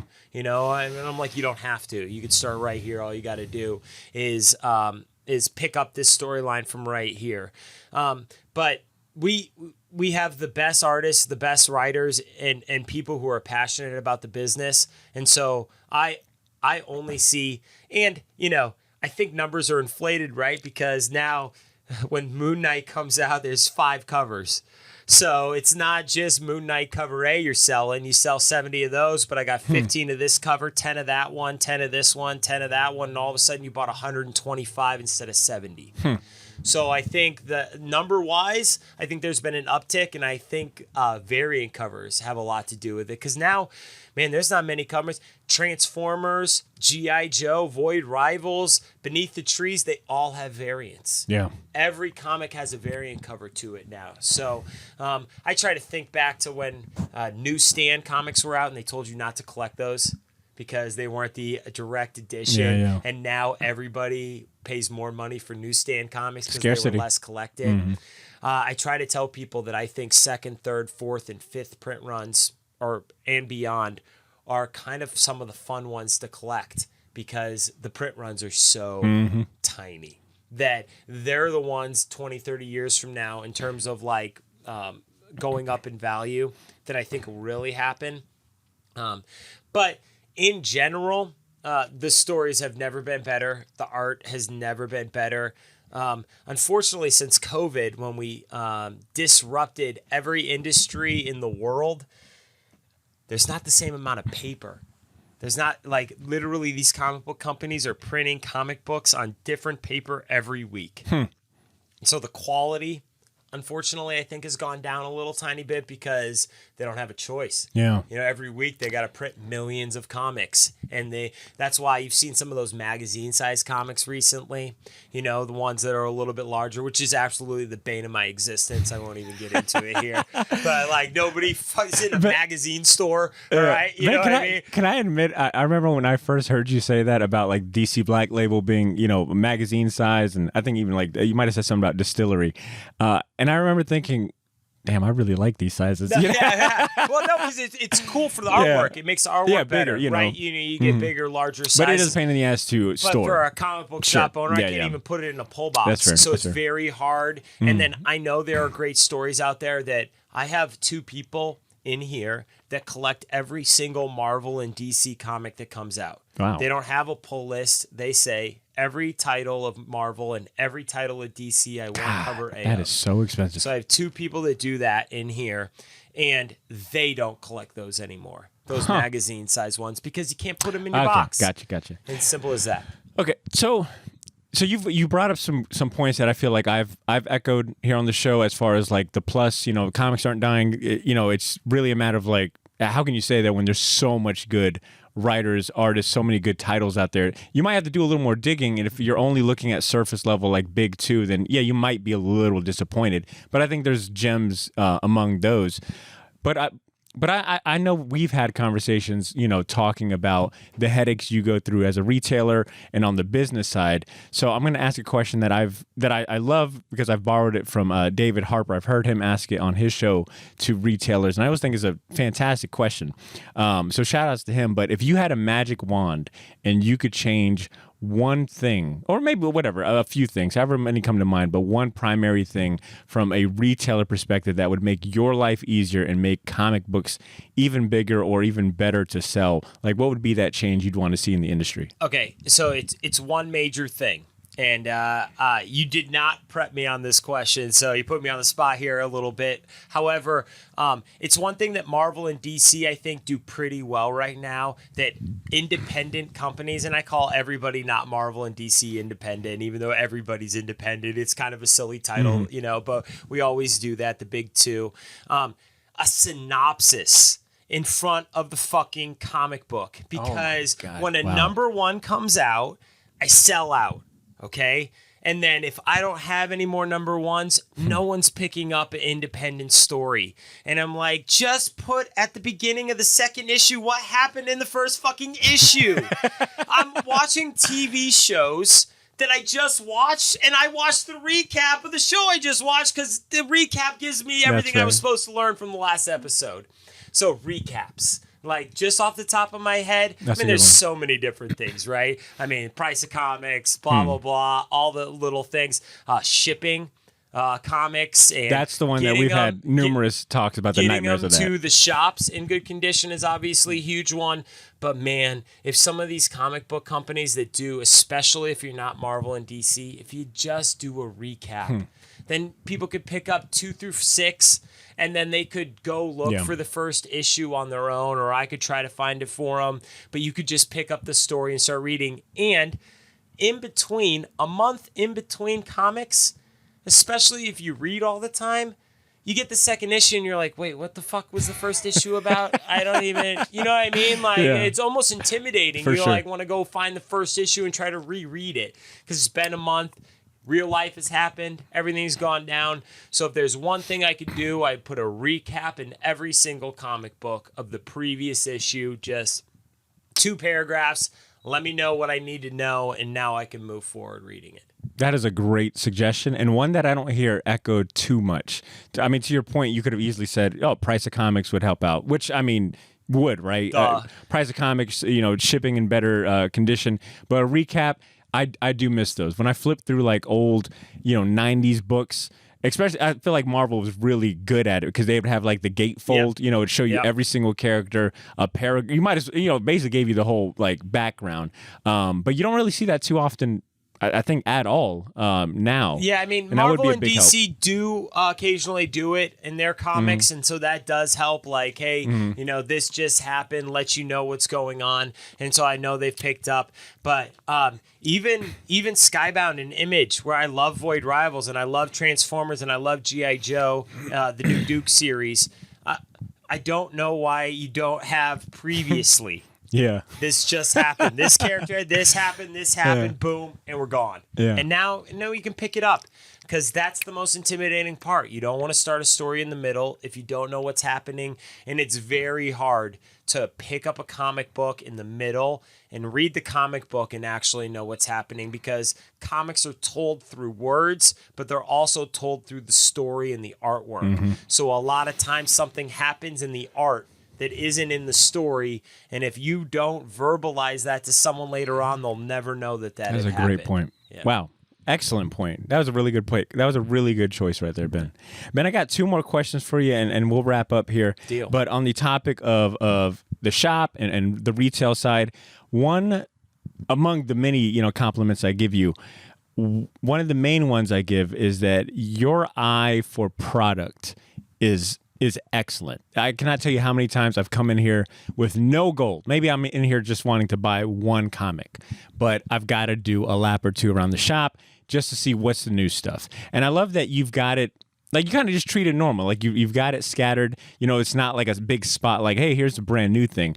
You kind of leave it up to people to incentivize the loitering. We you want call it you loitering. to loiter. You're right. 100%. So I always give you credit for, I've said it all the time. Ben stocks the coolest stuff. I can go through the same previews you do, and you'll find something I completely overlooked. And just your eye for product and cool merch is always impressive. So, which brings me to my question. And I mean, this is definitely maybe a nuance and maybe a difficult one, considering how much you probably order every month. But is there any standout merch? And we're talking just memorabilia now. So like toys, memorabilia, collectibles that you ordered this year that just absolutely impressed you? Or what's your favorite piece of merch you ordered this year? Well, okay, so it goes back to my childhood, because I think a lot of times in general in this stuff, the reason that we collect anything outside of comics, whether you get a statue, an action figure, is because it's a remembrance. You remember how happy and innocent you were when you first were exposed to some of these things, right? And so like what you were saying, we encourage loitering. I got some people who come in and they're like, just give me my pull. I'm not even going over there. They literally do. They come up here and they're like, just give me a pull. And I'm like, you don't want to go check out the new table? And they're like, no. Just keep me the fuck away from that I'm trying to eat lunch today, Ben. Right. Just give me my comics. God, I got kids. I'm going to get them. I'm going to walk out this door, dude. Blinders on, great. like horse blinders, right? So my favorite single thing is what I bought myself for my birthday. And it was an $800 Carbon Pro Voltron.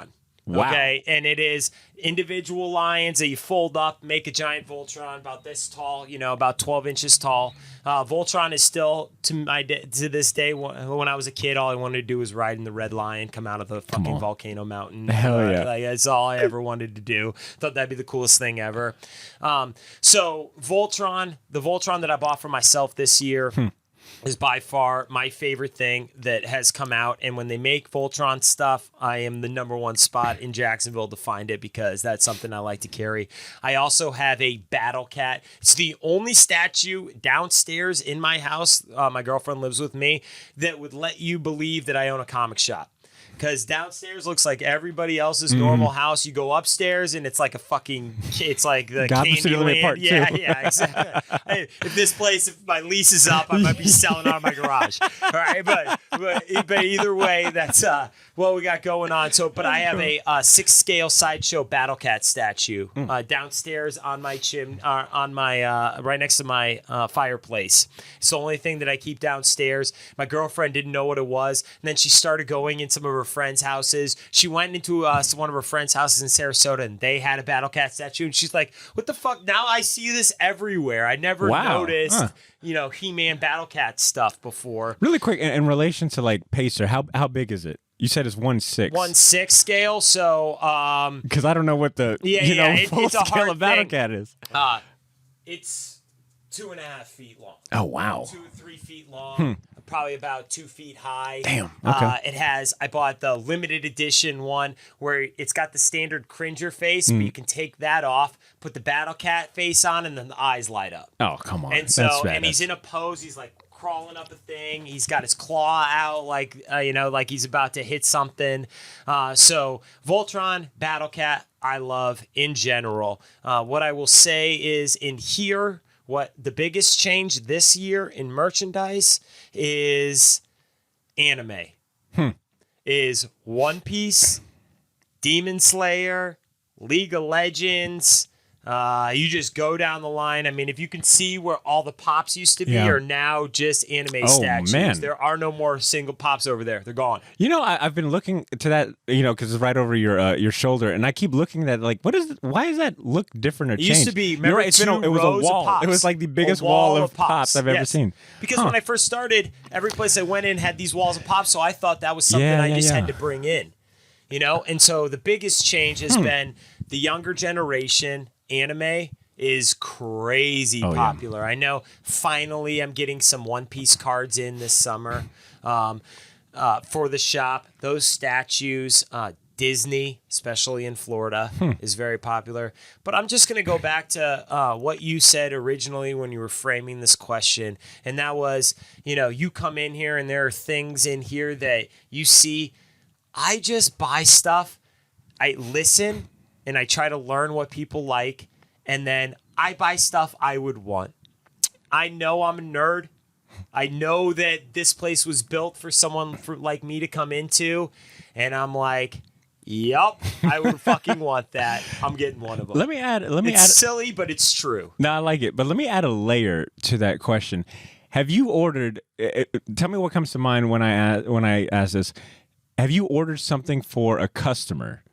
A special item, merch, statue, whatever it is, that you were a little jealous, like, damn, why didn't I think about that? Happens all the time. Okay. Every single time these statues come in. And in fact, for a while there, I had such a hole in my soul. I was buying all these statues. I have so much stuff in my house that now is in the secondary market I can eventually just bring in and sell again. But that's where I actually, because I know what I love. But I'm 44 years old. So the 80s and 90s influenced everything I did. The good news is the supercomputer ruined people's imagination. And so all we do is 70s, 80s, and 90s again. So whether it's Voltron or Transformers or G.I. Joe, holy shit, Sonic is so popular again. Yeah. And I remember that when Mario Brothers, that movie came out this year, it's made it super popular. But it's trends, and it's just paying attention. And that goes back to, again, what we talked about. I could hire people just to be here, but I would run this place at efficiency of 30% of what I do now, because you can't do this unless you're all in. The Doctor Strange pull customer I was talking about earlier, who's been collecting Doctor Strange, who gets him if he's on the cover, if he's in it, doesn't matter, pull me them. He tells me all the time he used to actually own a shop here in town with they just sold Borderlands. Oh, wow. Okay, yeah, I know Chip, that guy. Yeah, Chip. And JD. Okay? And a shout out to JD, he's our Doctor Strange guy. But he used to be part owners with Chip over there. Okay. At Borderlands. This is probably 15, 20 years ago. But when he comes in, the best compliment he gives me is he says, "Man, Ben, you're just all in. You're all in," and coming from someone who's done this industry, is that's the kind of things that that you want to hear, or that, you're like, okay, I'm at least on the right path, because I make mistakes all the time, constantly. I mean, I order some stuff where I'm like, well, fuck, that didn't work. We're having a sidewalk sale on those. Do you know how many times I can get $5 back on my 20, I'll take it. Do you know how many times I've played a silent game with myself, or sometimes a silent game with Drew, where I'm like, I'll look at some. I think one time you had. It was an obnoxious amount. I think it was some Beast Marvel Legends. And I was like, let's count. And I think the game was, every time I came in, I wanted to see how many of those sold. I could not believe when it was a month or two later, I came in and all of them were gone.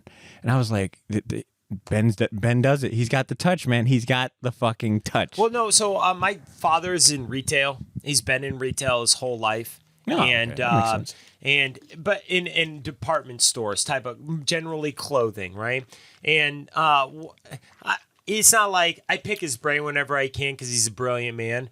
But most of the time, when it comes to product, it's about trends and being smart. And then I learned there's Nordstrom and there's Nordstrom Rack. And Nordstrom Rack is really fucking important to Nordstrom. Yeah. Because Nordstrom's going to buy a lot of product at regular price, wholesale prices, and they're going to try to make their money on it. And then they're going to have some product that if they can just offload and get some money back into their cash flow, they've already profited. So now, even though you're technically losing money by selling stuff at a discount, you're just adding more profit because you've already spent the money. Sunk cost, yeah. Right, here exactly. So for me, that's kind of what we do here. But I mean, the game has changed.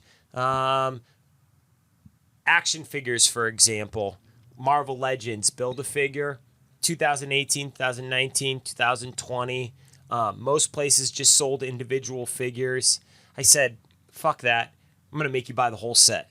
You know, and then you don't have to go to Target. You don't have to go to Walmart. You don't have to look for the one Blade figure, whatever. I got the whole set here. And so we used to do that. And I used to sell 7, 8 full sets of Marvel Legends. Now I get one and I try to sell it. It just trends. Things happen. Things change. But for me, it's always been about being smart, trying to pull product that you believe that you can sell in your heart. I mean, because that's part of it. You know, you got to be the salesman or saleswoman.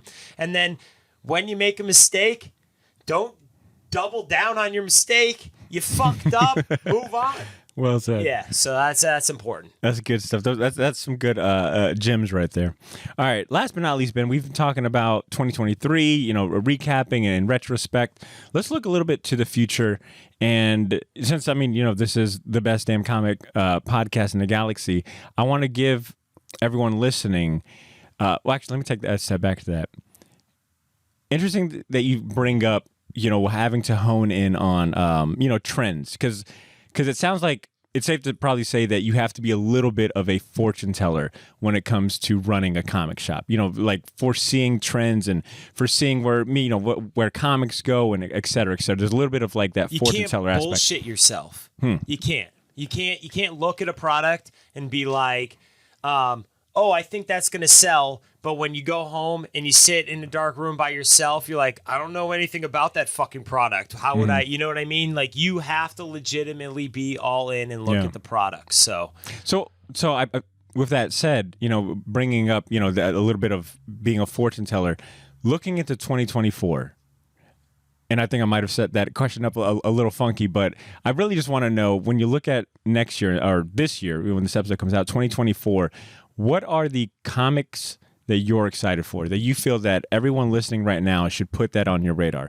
Because, you know, I guess this kind of brings us back to Fistful of Comics is, you know, what are your picks for 2024? No, and it's kind of like, you know, this is like a live segment of that, right? Exactly. You get to see how the magic happens. But I don't get to hit reset when I'm recording it. Be like, oh, fuck that one up. Oh, I got to redo this. You won't use that one. Yeah, so there's a couple things. The first one that instantaneously came to mind was exactly what we talked about earlier, the Energon universe, Cobra.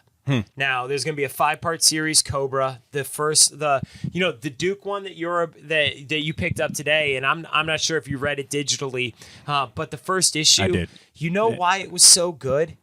Because it wasn't cheesy G.I. Joe. I felt like I was reading Jason Bourne. Dude, yeah. And I mean, by the time this episode, well, I guess a little bit of a spoiler warning if you haven't read Duke. Go and fast forward a little bit. Yeah. But I won't give too many details, but guess, Duke's on the run from the federal is. government. I was very surprised by the ending and how rather violent it was. Like, it was mature. Mature is a better word. Mature. But even the fight that he had between in the warehouse where he saw some of the machines being built, it was awesome. It was. It was really good. The art was great, and you know, Daniel Warren Johnson drawing Transformers, dude. Spoiler alert for Transformer 3: Optimus Prime gets his arm cut off, and then he beats the Decepticon to death with his own fucking arm, dude. You know what? I didn't I almost picked Transformers 3 as my favorite single issue of the year, but I thought it would be too much recency bias. You know what I'm saying? So soon, but that issue made me, I was like, okay, I was already in for the Energon universe, but issue 3 Transformers, I'm a diehard now. And then give me all the of it. Duke made me feel like I was reading Jason Bourne. That's all I'll say. Duke on the run. And so it was like, I didn't know how it was going to go. I was like, oh, is he just going to be a military guy that works for the U.S. government and now he fights Transformers? Right? It seemed kind of cheesy, like you were just going to force it. And then the way that it happened, where he had an interaction and then the government's telling him something didn't happen. Now he's on the run. He's like Jason Bourne, like, you do not want to fuck with Duke, right? Kind of thing. But I'll go back to Cobra is the first one that I'm looking forward to. I think it's January 17th.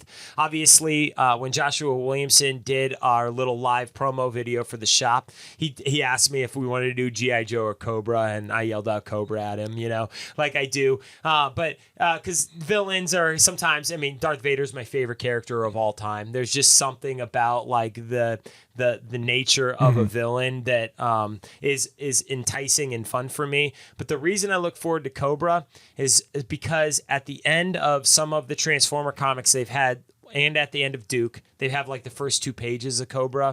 And it's not just an evil villain. This guy finds Energon on Earth and is using the Energon to form Cobra. So it's an ingenious way to write these stories. You're not just writing, oh, it's the good guys and the bad guys. It's not America versus Russia or whatever, every movie we've ever seen in the 80s and 90s. So I'm so looking forward to Cobra because even though I don't even know how they're going to do it, just the way that they preface it and the way that I read Duke makes me believe the Cobra series is going to be... The Cobra Commander is going to have a layer to him more than just that cheesy mask who yells out Cobra and kind of seems like a dimwit. Yeah. You know what I mean? Almost like the Starscream of the Transformers, right? Like, is Destro really the bad guy in Cobra? And I'm like, nah, I think Cobra Commander is going to be this evil genius, and it's really going to give him a layer to it. So I cannot wait for that. I am super excited, and Joshua Williamson fucking crushes. The guy just knows when he has a passion and he's writing about something he's passionate about. It's easy to tell, and it's fantastic. So that's my absolute number one thing that I think you can sign up for this January is Cobra, number 1, the 5-part series. And then eventually when these 2 5-part series are over, we'll get G.I. Joe ongoing. The next one that I'm thinking about, that I'm very excited about, is Thundercats, Dynamite. And I love Thundercats when we were growing up. It's another one of those Voltron, He-Man style stories, but the buzz from people on Previews Magazine, I can't tell you how many people come in here and talk to me about Thundercats now. Or like, oh, can't wait for the Thundercats. Oh, Ivan Tao, have you seen that cover of Chitara? I'm like, oh man, dude. So, like those kind of things. And so Thundercats, I don't even know what it's going to be. I don't know. I'm hoping in the same vein that G.I. Joe and the Energon universe has reinvigorated, because part of what Transformers makes it so good is that people are intimidated. They're like, they've been doing Transformer stories for 40 years. I don't know all the Transformers. I know Optimus Prime. I know Megatron. You might know Soundwave or a couple random characters, but like when people who know Transformers start talking to me, I'm like, holy shit, I do not know Transformers like you do. And so they started this Transformer story after the war. Everybody knows there was a war for the Cube and between the Decepticons and the Autobots. That war is over, and this just starts after all that, so you don't even need to know anything. You can start right here, and they're going to reintroduce all the characters that you need to know. So I'm really hoping that Thundercats does something similar, that it doesn't just pick up a storyline that they did in the 80s and 90s, that they kind of modernize it for today's world. One amazing director I heard talk about Star Wars. This is often a tangent, but I think it's important and kind of goes to my point. They were asking him, so they came to you and they said, we want you to direct Star Wars, what would you do? And he said, I would reboot the original Star Wars movies. I wouldn't. Late night call. I know somebody really wants a comic book in here, right? Like, damn, dude. Like, Ben, are you still there? And Jenna, they probably see my car outside. They're like, let me in.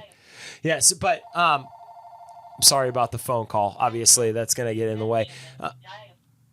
So what I was talking about was this director talking about rebooting Star Wars, and he said, I'll take the original Star Wars movies and I'll redo them modern. And think about how cool that would be. People who are hardcore are like, I don't want you to redo Star Wars, but if you could do Star Wars now, do the Jedi lightsaber fights, the anime, the sci-fi, all the that goes the CGI into it. It could be fucking amazing. I don't know if you ever seen the little YouTube clip of the Obi-Wan Darth Vader fight reimagined. Yes. And holy shit, I've watched it like 26 times. Yeah, it's epic. Literally, it's epic. Vader's throwing lightsabers. They're like in this sweet duel. And it could really imagine it. So that's what I'm hoping the Thundercats bring, similar to what Transformer did, that they really modernize it and bring it to a new group of people. So I'm really looking forward to that. And then past that, the next one, Avengers Twilight. It's Alex Ross. It's Chip Zdarsky. It's coming out. Wow, this is new to me. Yeah, Avengers Twilight. Is Captain America. Alex Ross is doing the interior? I know he's doing all the covers. I'm not sure who's doing the interior. If he's paying, we'll have to look it up specifically. Well, you had me at Chip Zdarsky. Yeah, but Chip Zdarsky's writing the Avengers story, and everything Chip Z writes is great. It really is. The guy's got a passion for comics. He knows how to tell great stories. So Avengers Twilight coming out, I think, end of January, early February. That's probably the third thing that I say. Definitely, if not anything, the Alex Ross covers are fucking spectacular. Yeah. Wow. Oh, wow. It's Daniel Acuna. I think that's it. Yeah, Daniel Acuna. Dang, with Chip Zdarsky and Alex Ross covers? All right, sign me up. Yep. So those are my three. Cobra, Thundercats, and Chip Zdarsky doing the Avengers Twilight. The only other thing that I would bring up, and this will tie into our last point, and we'll get into it on our last question, is the Ghost Machine universe that is coming from Image. I'm glad you brought that up. And I can't wait, because I didn't naturally read Geiger when it first came out. This leads right into our last question. But that universe, Junkyard Joe, Geiger, wow, is that stuff great. Yeah, and I think, we briefly talked about it before we hit record, but it is so good to see Jeff Johns back into, what he does best with comics, writing, pulling in some of the best talent. He seems passionate about this. I love the, oh my God, the only word that comes to mind is like structure or mission of Ghost Machine. Like the fact that all of the creators co-own everything, that they're bringing on the best talent to build out this world. It's a shared universe at that. It's exciting. It's definitely exciting to see. And 100%. Geiger's been really impressive. So like just in terms of like a universe that I'm excited about, Ghost Machine would be the universe that I'm all in on. Good stuff. Now, those are some solid picks, Ben. And I guess that brings us to, all right, what is our last question?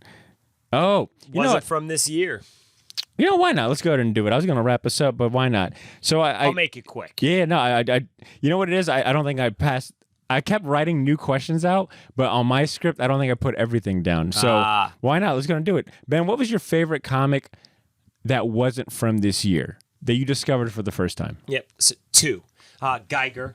I sold it, but I didn't get too many copies, 20, 25, 30 copies, I think, when it originally came out, and it sold out, so I never got a chance. I sold my copy, so I didn't get to read it from the beginning, so I just never read it. And then somebody said, Ben, you need it. I picked up the trade paperback, and I read it, and it was like Fallout. I don't know if you ever played that video game. Which, by the way, the trailer for that animated or that live action looks amazing. Amazing. But Fallout Vegas, because it's literally a guy who gets trapped outside a bunker, right? His family's in the bunker. He turns into this radioactive superhero. And such a badass design. Even the villain is in New Vegas, and he's like got a fucked up face, just like it was like it was very much stolen from the video game. All right, I'm just gonna say it. All right, very much stolen from the video game, but whatever. But it was fantastic to see it, and it was great. The layeredness to the villain or to the hero, his 2-headed dog.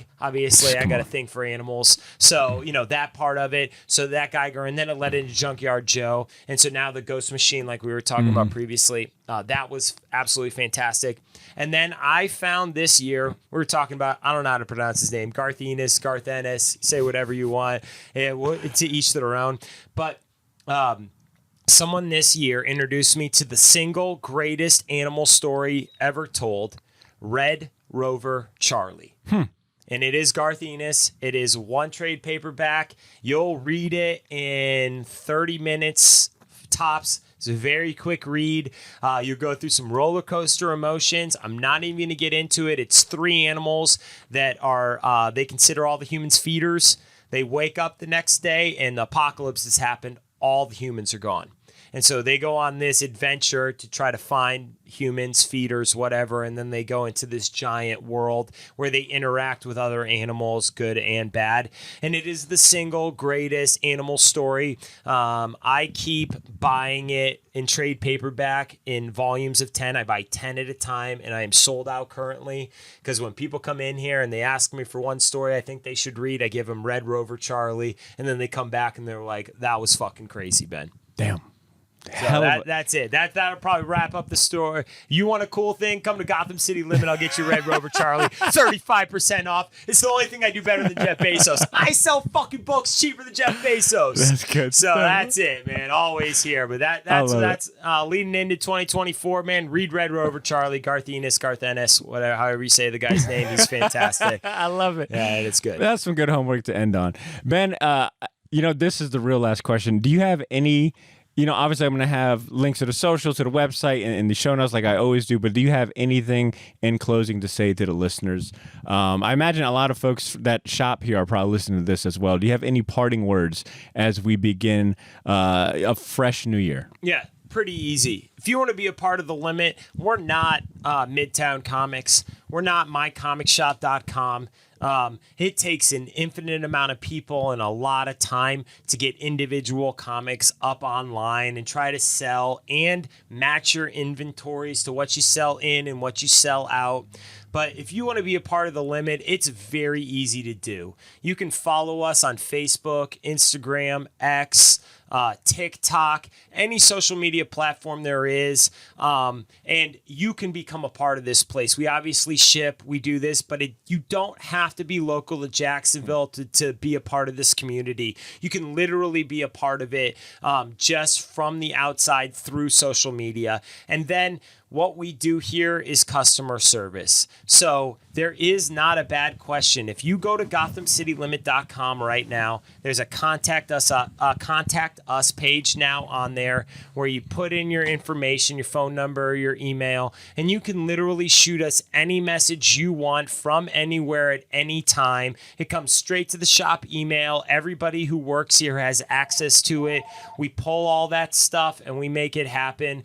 But I encourage you that if you live in a place where you don't have a comic shop or your comic shop doesn't have a passion for the stuff that we got going on here, that you can take it to the limit this year simply by just being a part of what we've got going on online.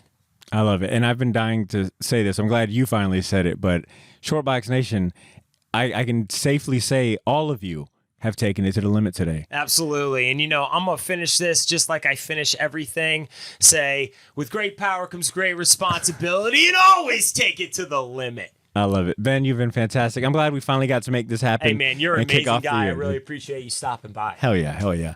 All right, listeners. Well, I guess I should address the video audience. If you are watching the video, this is where we end the show.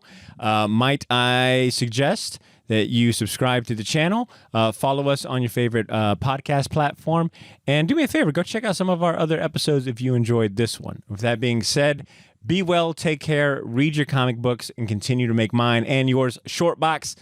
I'll catch you next week, or maybe later this month. I'm taking myself a nice. I'm easing into the new year, but this was a fantastic episode. Hopefully you enjoyed it as well. Take care. Peace.